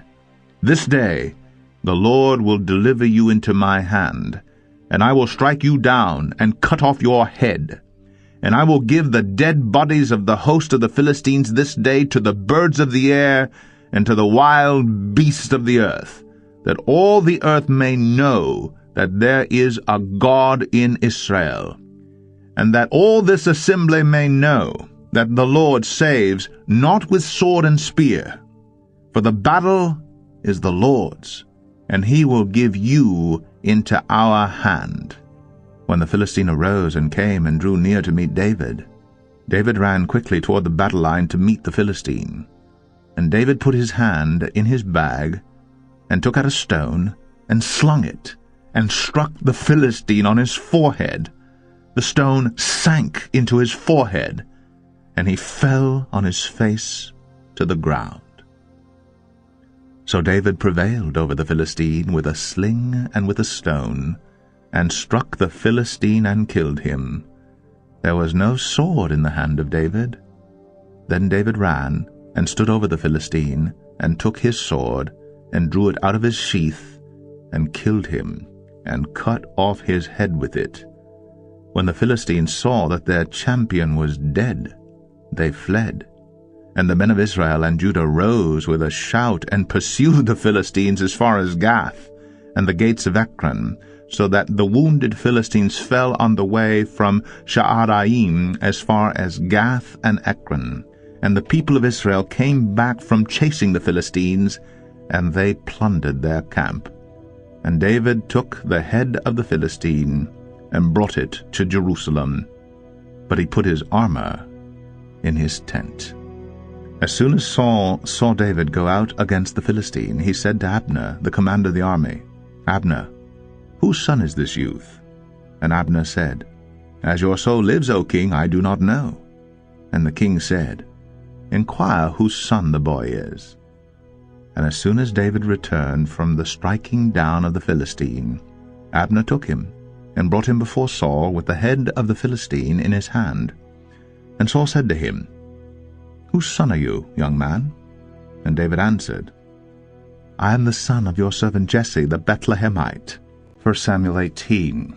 As soon as he had finished speaking to Saul, the soul of Jonathan was knit to the soul of David, and Jonathan loved him as his own soul. And Saul took him that day, and would not let him return to his father's house. Then Jonathan made a covenant with David, because he loved him as his own soul. And Jonathan stripped himself of the robe that was on him, and gave it to David, and his armor, and even his sword, and his bow, and his belt. And David went out, and was successful wherever Saul sent him, so that Saul set him over the men of war. and this was good in the sight of all the people, and also in the sight of Saul's servants. As they were coming home, when David returned from striking down the Philistine, the women came out of all the cities of Israel singing and dancing to meet King Saul with tambourines, with songs of joy, and with musical instruments.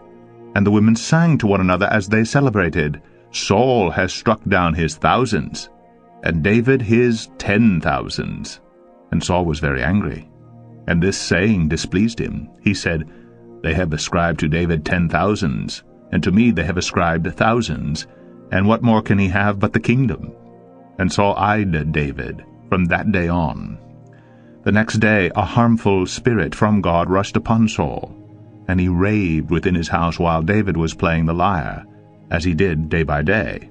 Saul had his spear in his hand, and Saul hurled the spear, for he thought, "I will pin David to the wall." But David evaded him twice. Saul was afraid of David because the Lord was with him, but had departed from Saul. So Saul removed him from his presence and made him a commander of 1,000. And he went out and came in before the people. And David had success in all his undertakings, for the Lord was with him. And when Saul saw that he had great success, he stood in fearful awe of him. But all Israel and Judah loved David, for he went out and came in before them. Then Saul said to David, "Here is my elder daughter Merab. I will give her to you for a wife. Only be valiant with me, and fight the Lord's battles." For Saul thought, "Let not my hand be against him, let the hand of the Philistine be against him." And David said to Saul, "Who am I, and who are my relatives, my father's clan in Israel, that I should be son-in-law to the king?" But at the time when Merab, Saul's daughter, should have been given to David, she was given to Adriel the Maholathite for a wife. Now Saul's daughter Michal loved David, and they told Saul, and the thing pleased him. Saul thought, "Let me give her to him, that she may be a snare for him, and that the hand of the Philistine may be against him." Therefore Saul said to David a second time, "You shall now be my son-in-law." And Saul commanded his servants, "Speak to David in private, and say, Behold, the king has delight in you, and all his servants love you. Now then, become the king's son-in-law." And Saul's servant spoke those words in the ears of David. And David said, "Does it seem to you a little thing to become the king's son-in-law, since I am a poor man and have no reputation?" And the servants of Saul told him, "Thus and so did David speak." Then Saul said, "Thus shall you say to David, The king desires no bride price except 100 foreskin of the Philistines, that he may be avenged of the king's enemies." Now Saul thought to make David fall by the hand of the Philistines. And when his servants told David these words, it pleased David well to be the king's son-in-law. Before the time had expired, David arose and went along with his men and killed 200 of the Philistines. And David brought their foreskins, which were given in full number to the king, that he might become the king's son-in-law. And Saul gave him his daughter Michal for a wife. But when Saul saw and knew that the Lord was with David, and that Michal, Saul's daughter, loved him, Saul was even more afraid of David. So Saul was David's enemy continually. Then the princes of the Philistines came out to battle, and as often as they came out, David had more success than all the servants of Saul, so that his name was highly esteemed. 1 Samuel 19. And Saul spoke to Jonathan his son, and to all his servants, that they should kill David. But Jonathan, Saul's son, delighted much in David. And Jonathan told David, "Saul my father seeks to kill you. Therefore be on your guard in the morning. Stay in a secret place and hide yourself. And I will go out and stand beside my father in the field where you are, and I will speak to my father about you. And if I learn anything, I will tell you." And Jonathan spoke well of David to Saul his father, and said to him, "Let not the king sin against his servant David, because he has not sinned against you, and because his deeds have brought good to you. For he took his life in his hand, and he struck down the Philistine, and the Lord worked a great salvation for all Israel. You saw it and rejoiced. Why then will you sin against innocent blood by killing David without cause?" And Saul listened to the voice of Jonathan. Saul swore, "As the Lord lives, he shall not be put to death." And Jonathan called David, and Jonathan reported to him all these things. And Jonathan brought David to Saul, and he was in his presence as before. And there was war again. And David went out and fought with the Philistines, and struck them with a great blow, so that they fled before him. Then a harmful spirit from the Lord came upon Saul, as he sat in his house with a spear in his hand, and David was playing the lyre. And Saul sought to pin David to the wall with the spear, but he eluded Saul, so that he struck the spear into the wall. And David fled, and escaped that night. Saul sent messengers to David's house to watch him, that he might kill him in the morning. But Michal, David's wife, told him, "If you do not escape with your life tonight, tomorrow you will be killed." So Michal let David down through the window, and he fled away and escaped. Michal took an image and laid it on the bed, and put a pillow of goat's hair at its head, and covered it with clothes. And when Saul sent messengers to take David, she said, "He is sick." Then Saul sent messengers to see David, saying, "Bring him up to me in the bed, that I may kill him." And when the messengers came in, behold, the image was in the bed, with a pillow of goat's hair at its head. Saul said to Michal, "Why have you deceived me thus, and let my enemy go, so that he has escaped?" And Michal answered Saul, "He said to me, 'Let me go. Why should I kill you?'" Now David fled and escaped, and he came to Samuel at Ramah, and told him all that Saul had done to him. And he and Samuel went to live at Naioth. And it was told Saul, "Behold, David is at Naioth in Ramah." Then Saul sent messengers to take David. And when they saw the company of the prophets prophesying, and Samuel standing as head over them, the Spirit of God came upon the messengers of Saul, and they also prophesied. When it was told Saul, he sent other messengers, and they also prophesied. And Saul sent messengers again the third time, and they also prophesied. Then he himself went to Ramah, and came to the great well that is in Seku. And he asked, "Where are Samuel and David?" And one said, "Behold, they are at Naioth in Ramah." And he went there to Naioth in Ramah, and the Spirit of God came upon him also. And as he went, he prophesied until he came to Naioth in Ramah. And he too stripped off his clothes, and he too prophesied before Samuel, and lay naked all that day and all that night. Thus it is said, "Is Saul also among the prophets?" 1 Samuel 20. Then David fled from Naioth in Ramah, and came and said before Jonathan, "What have I done? What is my guilt? And what is my sin before your father, that he seeks my life?" And he said to him, "Far from it, you shall not die. Behold, my father does nothing either great or small without disclosing it to me, and why should my father hide this from me? It is not so." But David vowed again, saying, "Your father knows well that I have found favor in your eyes, and he thinks, 'Do not let Jonathan know this, lest he be grieved.' But truly, as the Lord lives, and as your soul lives, there is but a step between me and death." Then Jonathan said to David, "Whatever you say I will do for you." David said to Jonathan, "Behold, tomorrow is the new moon, and I should not fail to sit at table with the king. But let me go, that I may hide myself in the field till the third day at evening. If your father misses me at all, then say, 'David earnestly asked leave of me to run to Bethlehem his city, for there is a yearly sacrifice there for all the clan.' If he says, 'Good,' it will be well with your servant. But if he is angry, then know that harm is determined by him. Therefore deal kindly with your servant, for you have brought your servant into a covenant of the Lord with you. But if there is guilt in me, kill me yourself. For why should you bring me to your father?" And Jonathan said, "Far be it from you. If I knew that it was determined by my father that harm should come to you, would I not tell you?" Then David said to Jonathan, "Who will tell me if your father answers you roughly?" And Jonathan said to David, "Come, let us go out into the field." So they both went out into the field. And Jonathan said to David, "The Lord, the God of Israel, be witness.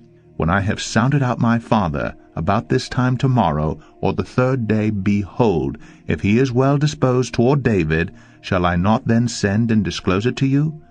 But should it please my father to do you harm, the Lord do so to Jonathan, and more also, if I do not disclose it to you, and send you away, that you may go in safety. May the Lord be with you, as he has been with my father. If I am still alive, show me the steadfast love of the Lord, that I may not die. and do not cut off your steadfast love from my house forever, when the Lord cuts off every one of the enemies of David from the face of the earth. And Jonathan made a covenant with the house of David, saying, May the Lord take vengeance on David's enemies. And Jonathan made David swear again by his love for him, for he loved him as he loved his own soul. Then Jonathan said to him, Tomorrow is the new moon, and you will be missed, because your seat will be empty. On the third day go down quickly to the place where you hid yourself when the matter was in hand, and remain beside the stone heap. And I will shoot 3 arrows to the side of it, as though I shot at a mark. And behold, I will send the young man, saying, Go, find the arrows. If I say to the young man, Look, the arrows are on this side of you, take them. Then you are to come, for as the Lord lives, it is safe for you, and there is no danger. But if I say to the youth, Look, the arrows are beyond you, then go, for the Lord has sent you away. And as for the matter of which you and I have spoken, behold, the Lord is between you and me forever. So David hid himself in the field. And when the new moon came, the king sat down to eat food.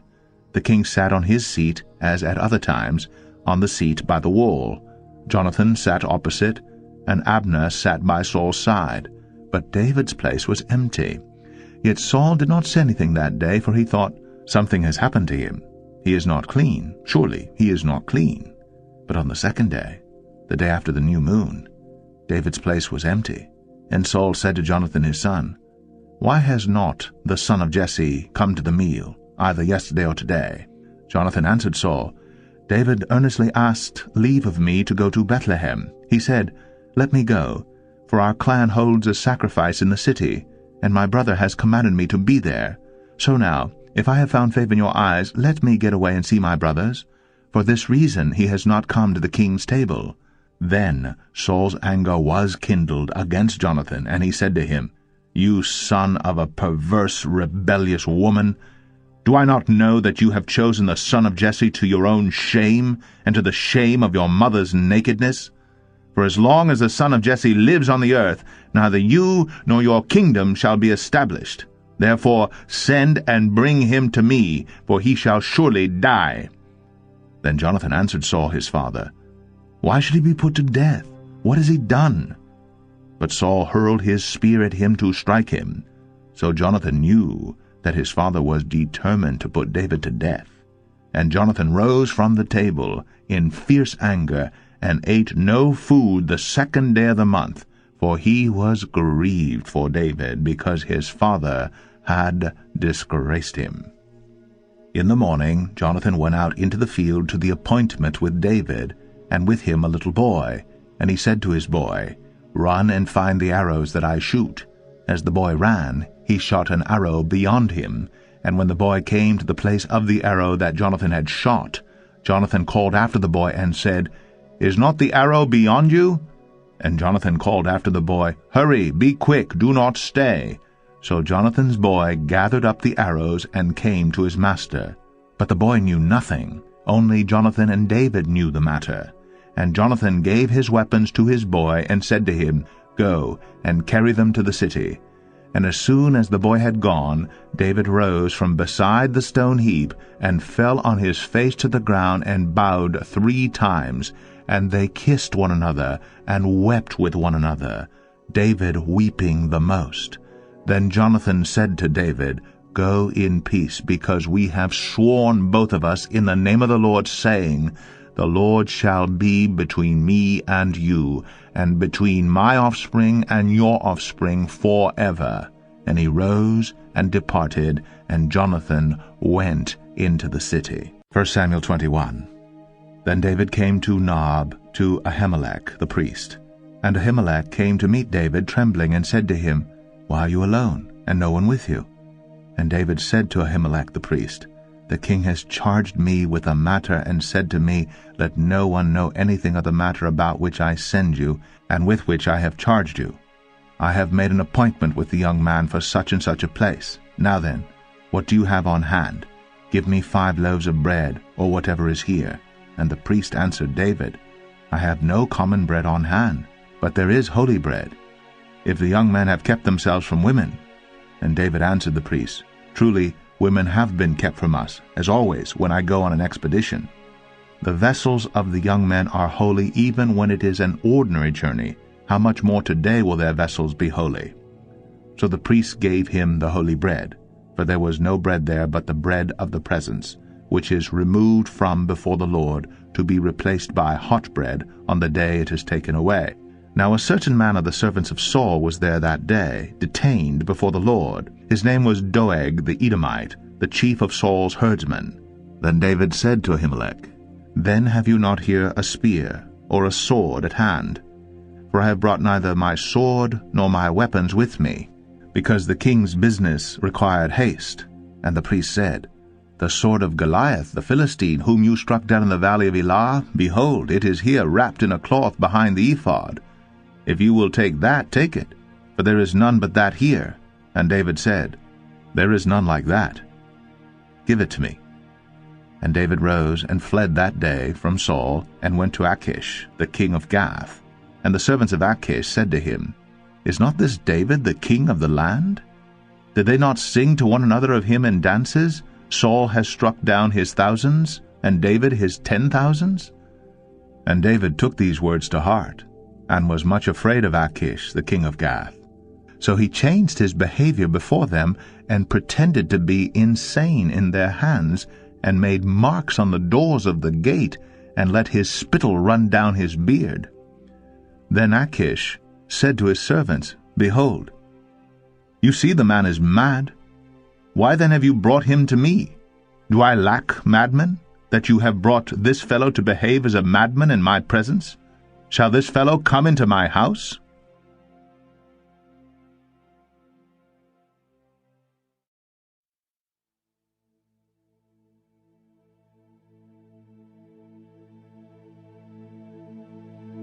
First Samuel 22. David departed from there, and escaped to the cave of Adullam. And when his brothers and all his father's house heard it, they went down there to him. And everyone who was in distress, and everyone who was in debt, and everyone who was bitter in soul, gathered to him. And he became captain over them. And there were with him about 400 men. And David went from there to Mizpeh of Moab. And he said to the king of Moab, Please, let my father and my mother stay with you, till I know what God will do for me. And he left them with the king of Moab, and they stayed with him all the time that David was in the stronghold. Then the prophet Gad said to David, Do not remain in the stronghold, depart, and go into the land of Judah. So David departed, and went into the forest of Hereth. Now Saul heard that David was discovered, and the men who were with him. Saul was sitting at Gibeah under the tamarisk tree, on the height with his spear in his hand, and all his servants were standing about him. And Saul said to his servants, who stood about him, Hear now, people of Benjamin, will the son of Jesse give every one of you fields and vineyards? Will he make you all commanders of thousands and commanders of hundreds, that all of you have conspired against me? No one discloses to me when my son makes a covenant with the son of Jesse. None of you is sorry for me, or discloses to me that my son has stirred up my servant against me, to lie in wait, as at this day. Then answered Doeg the Edomite, who stood by the servants of Saul, I saw the son of Jesse coming to Nob, to Ahimelech, the son of Ahitub. And he inquired of the Lord for him, and gave him provisions, and gave him the sword of Goliath the Philistine. Then the king sent to summon Ahimelech the priest, the son of Ahitub, and all his father's house, the priests who were at Nob, and all of them came to the king. And Saul said, Hear now, son of Ahitub. And he answered, Here I am, my lord. And Saul said to him, Why have you conspired against me, you and the son of Jesse, in that you have given him bread and a sword, and have inquired of God for him, so that he has risen against me, to lie in wait, as at this day? Then Ahimelech answered the king, And who among all your servants is so faithful as David? Who is the king's son-in-law, and captain over your bodyguard, and honored in your house? Is today the first time that I have inquired of God for him? No. Let not the king impute anything to his servant, or to all the house of my father, for your servant has known nothing of all this, much or little. And the king said, You shall surely die, Ahimelech, you and all your father's house. And the king said to the guard who stood about him, Turn and kill the priests of the Lord, because their hand also is with David, and they knew that he fled and did not disclose it to me. But the servants of the king would not put out their hand to strike the priests of the Lord. Then the king said to Doeg, You turn and strike the priests. And Doeg the Edomite turned and struck down the priests. And he killed on that day 85 persons who wore the linen ephod. And Nob, the city of the priests, he put to the sword, both man and woman, child and infant, ox, donkey, and sheep, he put to the sword. But one of the sons of Ahimelech, the son of Ahitub, named Abiathar, escaped and fled after David. And Abiathar told David that Saul had killed the priests of the Lord. And David said to Abiathar, I knew on that day, when Doeg the Edomite was there, that he would surely tell Saul, I have occasioned the death of all the persons of your father's house. Stay with me, do not be afraid, for he who seeks my life seeks your life. With me you shall be in safe keeping. 1 Samuel 23. Now they told David, Behold, the Philistines are fighting against Keilah, and are robbing the threshing floors. Therefore David inquired of the Lord, Shall I go and attack these Philistines? And the Lord said to David, Go and attack the Philistines and save Keilah. But David's men said to him, Behold, we are afraid here in Judah. How much more then if we go to Keilah against the armies of the Philistines? Then David inquired of the Lord again, and the Lord answered him, Arise, go down to Keilah, for I will give the Philistines into your hand. And David and his men went to Keilah, and fought with the Philistines, and brought away their livestock, and struck them with a great blow. So David saved the inhabitants of Keilah. When Abiathar the son of Ahimelech had fled to David to Keilah, he had come down with an ephod in his hand. Now it was told Saul that David had come to Keilah. And Saul said, God has given him into my hand, for he has shut himself in by entering a town that has gates and bars. And Saul summoned all the people to war, to go down to Keilah to besiege David and his men. David knew that Saul was plotting harm against him, and he said to Abiathar the priest, Bring the ephod here. Then said to David, O Lord, the God of Israel, your servant has surely heard that Saul seeks to come to Keilah, to destroy the city on my account. Will the men of Keilah surrender me into his hand? Will Saul come down as your servant has heard? O Lord, the God of Israel, please tell your servant. And the Lord said, He will come down. Then David said, Will the men of Keilah surrender me and my men into the hand of Saul? And the Lord said, They will surrender you. Then David and his men, who were about 600, arose and departed from Keilah, and they went wherever they could go. When Saul was told that David had escaped from Keilah, he gave up the expedition. And David remained in the strongholds in the wilderness, in the hill country of the wilderness of Ziph. And Saul sought him every day, but God did not give him into his hand. David saw that Saul had come out to seek his life.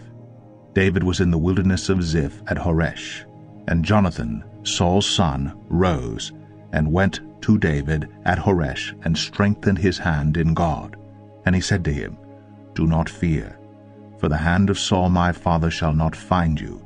You shall be king over Israel, and I shall be next to you.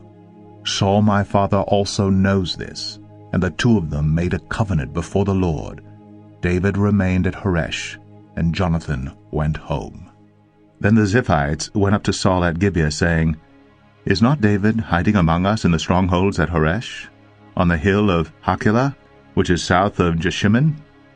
Now come down, O king, according to all your heart's desire to come down, and our part shall be to surrender him into the king's hand. And Saul said, May you be blessed by the Lord, for you have had compassion on me. Go, make yet more sure. Know and see the place where his foot is, and who has seen him there. For it is told me that he is very cunning. See therefore, and take note of all the lurking places where he hides, and come back to me with sure information. then I will go with you. And if he is in the land, I will search him out among all the thousands of Judah. And they arose and went to Ziph ahead of Saul. Now David and his men were in the wilderness of Maon, in the Arabah to the south of Jeshemen. And Saul and his men went to seek him, and David was told. So he went down to the rock and lived in the wilderness of Maon. And when Saul heard that, he pursued after David in the wilderness of Maon. Saul went on one side of the mountain, and David and his men on the other side of the mountain. And David was hurrying to get away from Saul. As Saul and his men were closing in on David and his men to capture them, a messenger came to Saul, saying, "Hurry and come, for the Philistines have made a raid against the land." So Saul returned from pursuing after David, and went against the Philistines. Therefore that place was called the Rock of Escape. And David went up from there, and lived in the strongholds of En-gedi. 1 Samuel 24. When Saul returned from following the Philistines, he was told, "Behold, David is in the wilderness of En-gedi." Then Saul took 3,000 chosen men out of all Israel, and went to seek David and his men in front of the wild goats' rocks. And he came to the sheepfolds by the way, where there was a cave, and Saul went in to relieve himself. Now David and his men were sitting in the innermost parts of the cave. And the men of David said to him, "Here is the day of which the Lord said to you, Behold, I will give your enemy into your hand, and you shall do to him as it shall seem good to you." Then David rose, and stealthily cut off a corner of Saul's robe. And afterward David's heart struck him, because he had cut off a corner of Saul's robe. He said to his men, "The Lord forbid that I should do this thing to my Lord, the Lord's anointed, to put out my hand against him, seeing he is the Lord's anointed." So David persuaded his men with these words, and did not permit them to attack Saul. And Saul rose up, and left the cave, and went on his way. Afterward David also arose, and went out of the cave, and called after Saul, "My lord the king." And when Saul looked behind him, David bowed with his face to the earth, and paid homage. And David said to Saul, "Why do you listen to the words of men who say, Behold, David seeks your harm? Behold, this day your eyes have seen how the Lord gave you today into my hand in the cave. And some told me to kill you, but I spared you. I said, I will not put out my hand against my Lord, for he is the Lord's anointed. See, my father, see the corner of your robe in my hand. For by the fact that I cut off the corner of your robe and did not kill you, you may know and see that there is no wrong or treason in my hands. I have not sinned against you, though you hunt my life to take it. May the Lord judge between me and you. May the Lord avenge me against you. But my hand shall not be against you. As the proverb of the ancients says, Out of the wicked comes wickedness. But my hand shall not be against you. After whom has the king of Israel come out? After whom do you pursue? After a dead dog? After a flea? May the Lord therefore be judge, and give sentence between me and you, and see to it, and plead my case, and deliver me from your hand." As soon as David had finished speaking these words to Saul, Saul said, "Is this your voice, my son David?" And Saul lifted up his voice and wept. He said to David, "You are more righteous than I, for you have repaid me good, whereas I have repaid you evil. And you have declared this day how you have dealt well with me, in that you did not kill me when the Lord put me into your hands. For if a man finds his enemy, will he let him go away safe? So may the Lord reward you with good for what you have done to me this day. And now, behold, I know that you shall surely be king, and that the king of Israel shall be established in your hand. Swear to me therefore by the Lord that you will not cut off my offspring after me, and that you will not destroy my name out of my father's house." And David swore this to Saul. Then Saul went home, but David and his men went up to the stronghold. 1 Samuel 25. Now Samuel died, and all Israel assembled and mourned for him, and they buried him in his house at Ramah. Then David rose and went down to the wilderness of Paran.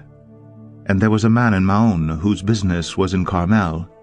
The man was very rich. He had 3,000 sheep and 1,000 goats.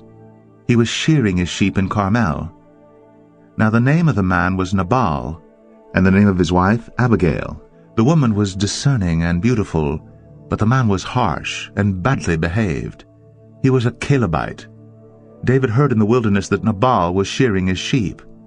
So David sent 10 young men. And David said to the young men, Go up to Carmel, and go to Nabal, and greet him in my name. And thus you shall greet him. Peace be to you, and peace be to your house, and peace be to all that you have. I hear that you have shearers. Now your shepherds have been with us, and we did them no harm, and they missed nothing all the time they were in Carmel. Ask your young men, and they will tell you. Therefore let my young men find favor in your eyes, for we come on a feast day. Please give whatever you have at hand to your servants and to your son David. When David's young men came, they said all this to Nabal in the name of David. And then they waited. And Nabal answered David's servants, Who is David? Who is the son of Jesse? There are many servants these days who are breaking away from their masters. Shall I take my bread and my water and my meat that I have killed for my shearers and give it to men who come from I do not know where? So David's young men turned away and came back and told him all this. And David said to his men, Every man strap on his sword. And every man of them strapped on his sword. David also strapped on his sword. And about 400 men went up after David, while 200 remained with the baggage. But one of the young men told Abigail, Nabal's wife, Behold, David sent messengers out of the wilderness to greet our master, and he railed at them. Yet the men were very good to us, and we suffered no harm, and we did not miss anything when we were in the fields, as long as we went with them. They were a wall to us, both by night and by day. All the while we were with them keeping the sheep. Now therefore know this, and consider what you should do, for harm is determined against our master and against all his house, and he is such a worthless man that one cannot speak to him. Then Abigail made haste, and took 200 loaves and 2 skins of wine, and 5 sheep already prepared, and 5 seahs of parched grain, and 100 clusters of raisins, and 200 cakes of figs, and laid them on donkeys. And she said to her young men, Go on before me, behold, I come after you. But she did not tell her husband Nabal.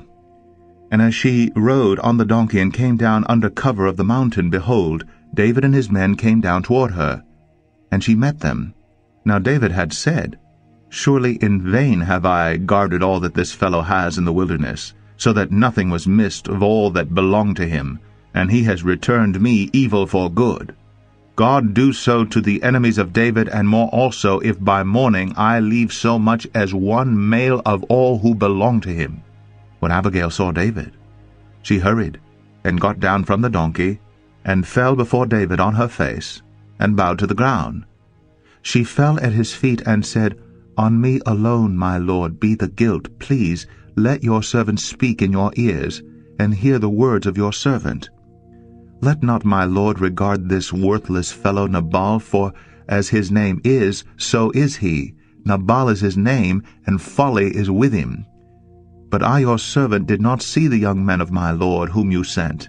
Now then, my lord, as the Lord lives, and as your soul lives, because the Lord has restrained you from blood guilt, and from saving with your own hand, now then, let your enemies and those who seek to do evil to my lord be as Nabal.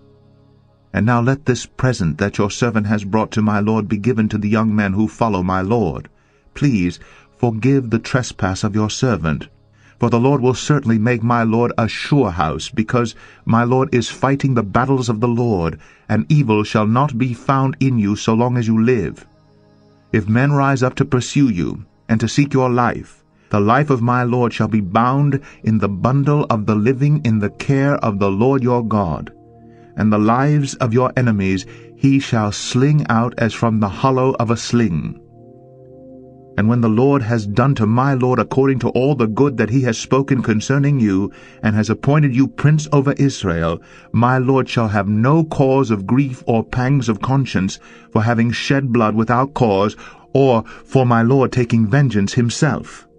And when the Lord has dealt well with my lord, then remember your servant.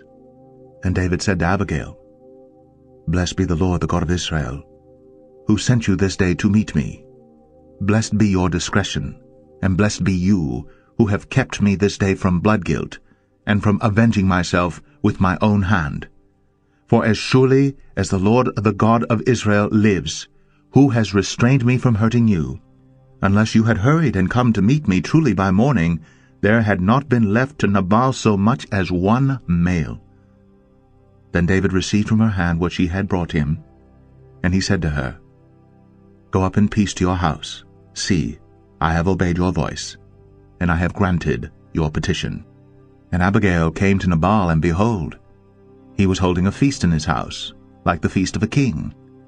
And Nabal's heart was merry within him, for he was very drunk. So she told him nothing at all until the morning light. In the morning, when the wine had gone out of Nabal, his wife told him these things, and his heart died within him, and he became as a stone. And about 10 days later the Lord struck Nabal, and he died. When David heard that Nabal was dead, he said, Blessed be the Lord, who has avenged the insult I received at the hand of Nabal, and has kept back his servant from wrongdoing. The Lord has returned the evil of Nabal on his own head. Then David sent and spoke to Abigail to take her as his wife. When the servants of David came to Abigail at Carmel, they said to her, David has sent us to you to take you to him as his wife. And she rose, and bowed with her face to the ground, and said, Behold, your handmaid is a servant to wash the feet of the servants of my Lord. And Abigail hurried, and rose, and mounted a donkey, and her 5 young women attended her. She followed the messengers of David, and became his wife. David also took Ahinoam of Jezreel, and both of them became his wives.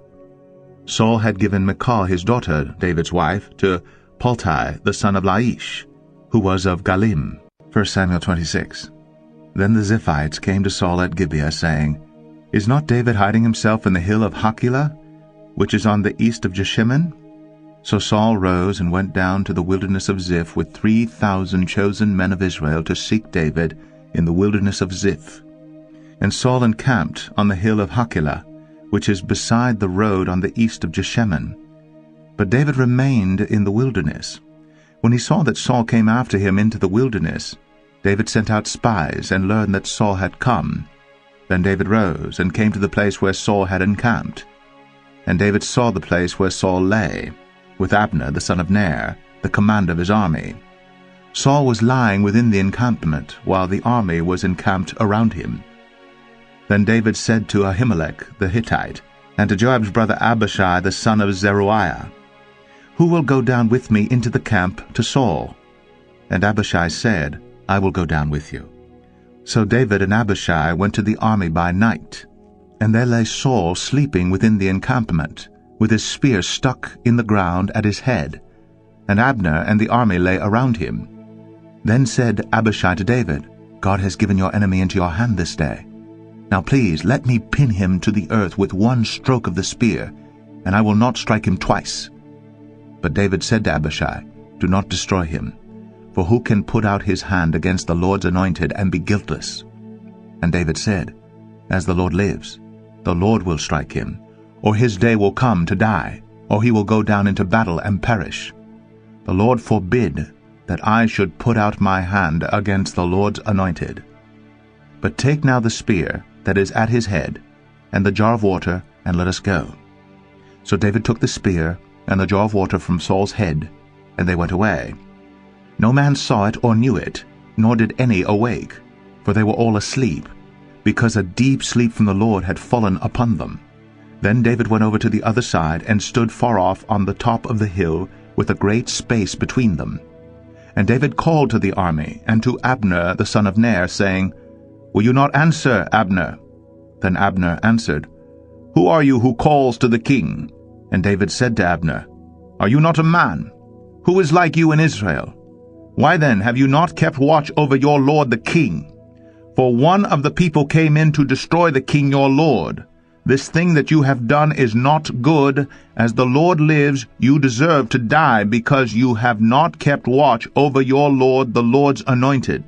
Now see where the king's spear is, and the jar of water that was at his head." Saul recognized David's voice, and said, "Is this your voice, my son David?" And David said, "It is my voice, my lord, O king." And he said, "Why does my lord pursue after his servant? For what have I done? What evil is on my hands? Now therefore let my lord the king hear the words of his servant. If it is the Lord who has stirred you up against me, may he accept an offering. But if it is men, may they be cursed before the Lord.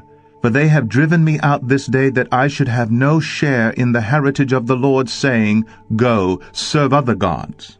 Now therefore, let not my blood fall to the earth away from the presence of the Lord. For the king of Israel has come out to seek a single flea, like one who hunts a partridge in the mountains." Then Saul said, "I have sinned. Return, my son David. For I will no more do you harm, because my life was precious in your eyes this day. Behold, I have acted foolishly, and have made a great mistake." And David answered and said, "Here is the spear, O king. Let one of the young men come over and take it. The Lord rewards every man for his righteousness and his faithfulness. For the Lord gave you into my hand today. And I would not put out my hand against the Lord's anointed. Behold, as your life was precious this day in my sight, so may my life be precious in the sight of the Lord, and may he deliver me out of all tribulation." Then Saul said to David, "Blessed be you, my son David. You will do many things and will succeed in them." So David went his way, and Saul returned to his place. 1 Samuel 27. Then David said in his heart, "Now I shall perish one day by the hand of Saul. There is nothing better for me than that I should escape to the land of the Philistines. Then Saul will despair of seeking me any longer within the borders of Israel, and I shall escape out of his hand." So David rose and went over, he and the 600 men who were with him, to Achish the son of Maoch, king of Gath. And David lived with Achish at Gath, he and his men, every man with his household. And David with his 2 wives, Ahinoam of Jezreel, and Abigail of Carmel, Nabal's widow. And when it was told Saul that David had fled to Gath, he no longer sought him. Then David said to Achish, "If I have found favor in your eyes, let a place be given me in one of the country towns, that I may dwell there. For why should your servant dwell in the royal city with you?" So that day Achish gave him Ziklag. Therefore Ziklag has belonged to the kings of Judah to this day. And the number of the days that David lived in the country of the Philistines was 1 year and 4 months. Now David and his men went up and made raids against the Geshurites, the Girzites, and the Amalekites, for these were the inhabitants of the land from of old, as far as Shur to the land of Egypt. And David would strike the land, and would leave neither man nor woman alive, but would take away the sheep, the oxen, the donkeys, the camels, and the garments, and come back to Achish. When Achish asked, "Where have you made a raid today?" David would say, "Against the Negeb of Judah, or against the Negeb of the Jerahmeelites, or against the Negeb of the Kenites." And David would leave neither man nor woman alive to bring news to Gath, thinking, lest they should tell about us and say, "So David has done." Such was his custom all the while he lived in the country of the Philistines. And Achish trusted David, thinking, "He has made himself an utter stench to his people Israel. Therefore he shall always be my servant." 1 Samuel 28. In those days the Philistines gathered their forces for war, to fight against Israel. And Achish said to David, "Understand that you and your men are to go out with me in the army." David said to Achish, "Very well, you shall know what your servant can do." And Achish said to David, "Very well, I will make you my bodyguard for life." Now Samuel had died, and all Israel had mourned for him and buried him in Ramah his own city. And Saul had put the mediums and the necromancers out of the land. The Philistines assembled and came and encamped at Shunem. And Saul gathered all Israel, and they encamped at Gilboa. When Saul saw the army of the Philistines, he was afraid, and his heart trembled greatly. And when Saul inquired of the Lord did not answer him, either by dreams, or by Urim, or by the prophets. Then Saul said to his servants, "Seek out for me a woman who is a medium, that I may go to her and inquire of her." And his servant said to him, "Behold, there is a medium at Endor." So Saul disguised himself, and put on other garments, and went, he and 2 men with him. And they came to the woman by night, and he said, Divine for me by a spirit, and bring up for me whomever I shall name to you. The woman said to him, Surely you know what Saul has done, how he has cut off the mediums and the necromancers from the land. Why then are you laying a trap for my life to bring about my death? But Saul swore to her by the Lord, As the Lord lives, no punishment shall come upon you for this thing. Then the woman said, Whom shall I bring up for you? He said, Bring up Samuel for me. When the woman saw Samuel, she cried out with a loud voice. And the woman said to Saul, Why have you deceived me? You are Saul. The king said to her, Do not be afraid. What do you see? And the woman said to Saul, I see a god coming up out of the earth. He said to her, What is his appearance? And she said, An old man is coming up, and he is wrapped in a robe. And Saul knew that it was Samuel, and he bowed with his face to the ground and paid homage. Then Samuel said to Saul, Why have you disturbed me by bringing me up? Saul answered, I am in great distress, for the Philistines are warring against me, and God has turned away from me and answers me no more, either by prophets or by dreams. Therefore I have summoned you to tell me what I shall do. And Samuel said, Why then do you ask me, since the Lord has turned from you and become your enemy? The Lord has done to you as he spoke by me, for the Lord has torn the kingdom out of your hand and given it to your neighbor David. Because you did not obey the voice of the Lord and did not carry out his fierce wrath against Amalek, therefore the Lord has done this thing to you this day. Moreover, the Lord will give Israel also with you into the hand of the Philistines, and tomorrow you and your sons shall be with me. The Lord will give the army of Israel also into the hand of the Philistines. Then Saul fell at once full length on the ground, filled with fear because of the words of Samuel. And there was no strength in him, for he had eaten nothing all day and all night. And the woman came to Saul, and when she saw that he was terrified, she said to him, Behold, your servant has obeyed you. I have taken my life in my hand, and have listened to what you have said to me. Now therefore you also obey your servant. Let me set a morsel of bread before you, and eat, that you may have strength when you go on your way. He refused, and said, I will not eat. But his servants together with the woman urged him, and he listened to their words. So he arose from the earth, and sat on the bed. Now the woman had a fattened calf in the house, and she quickly killed it. And she took flour, and kneaded it, and baked unleavened bread of it. And she put it before Saul and his servants, and they ate. Then they rose, and went away that night. 1 Samuel 29. Now the Philistines had gathered all their forces at Aphek, and the Israelites were encamped by the spring that is in Jezreel. As the lords of the Philistines were passing on by hundreds and by thousands, and David and his men were passing on in the rear with Achish, the commanders of the Philistines said, What are these Hebrews doing here? And Achish said to the commanders of the Philistines, Is this not David, the servant of Saul, king of Israel, who has been with me now for days and years? And since he deserted to me, I have found no fault in him to this day. But the commanders of the Philistines were angry with him, and the commanders of the Philistines said to him, Send the man back, that he may return to the place to which you have assigned him. He shall not go down with us to battle, lest in the battle he become an adversary to us. For how could this fellow reconcile himself to his Lord? Would it not be with the heads of the men here? Is not this David, of whom they sing to one another in dances? Saul has struck down his thousands, and David his 10,000s. Then Achish called David and said to him, As the Lord lives, you have been honest. And to me it seems right that you should march out and in with me in the campaign. For I have found nothing wrong in you from the day of your coming to me to this day. Nevertheless the lords do not approve of you. So go back now, and go peaceably, that you may not displease the lords of the Philistines. And David said to Achish, But what have I done? What have you found in your servant from the day I entered your service until now, that I may not go and fight against the enemies of my lord the king? And Achish answered David and said, I know that you are as blameless in my sight as an angel of God. Nevertheless the commanders of the Philistines have said, He shall not go up with us to the battle. Now then, rise early in the morning with the servants of your Lord who came with you, and start early in the morning, and depart as soon as you have light. So David set out with his men early in the morning to return to the land of the Philistines. But the Philistines went up to Jezreel. 1 Samuel 30. Now when David and his men came to Ziklag on the third day, the Amalekites had made a raid against the Negeb and against Ziklag. They had overcome Ziklag and burned it with fire, and taken captive the women and all who were in it, both small and great. They killed no one, but carried them off and went their way. And when David and his men came to the city, they found it burned with fire, and their wives and sons and daughters taken captive.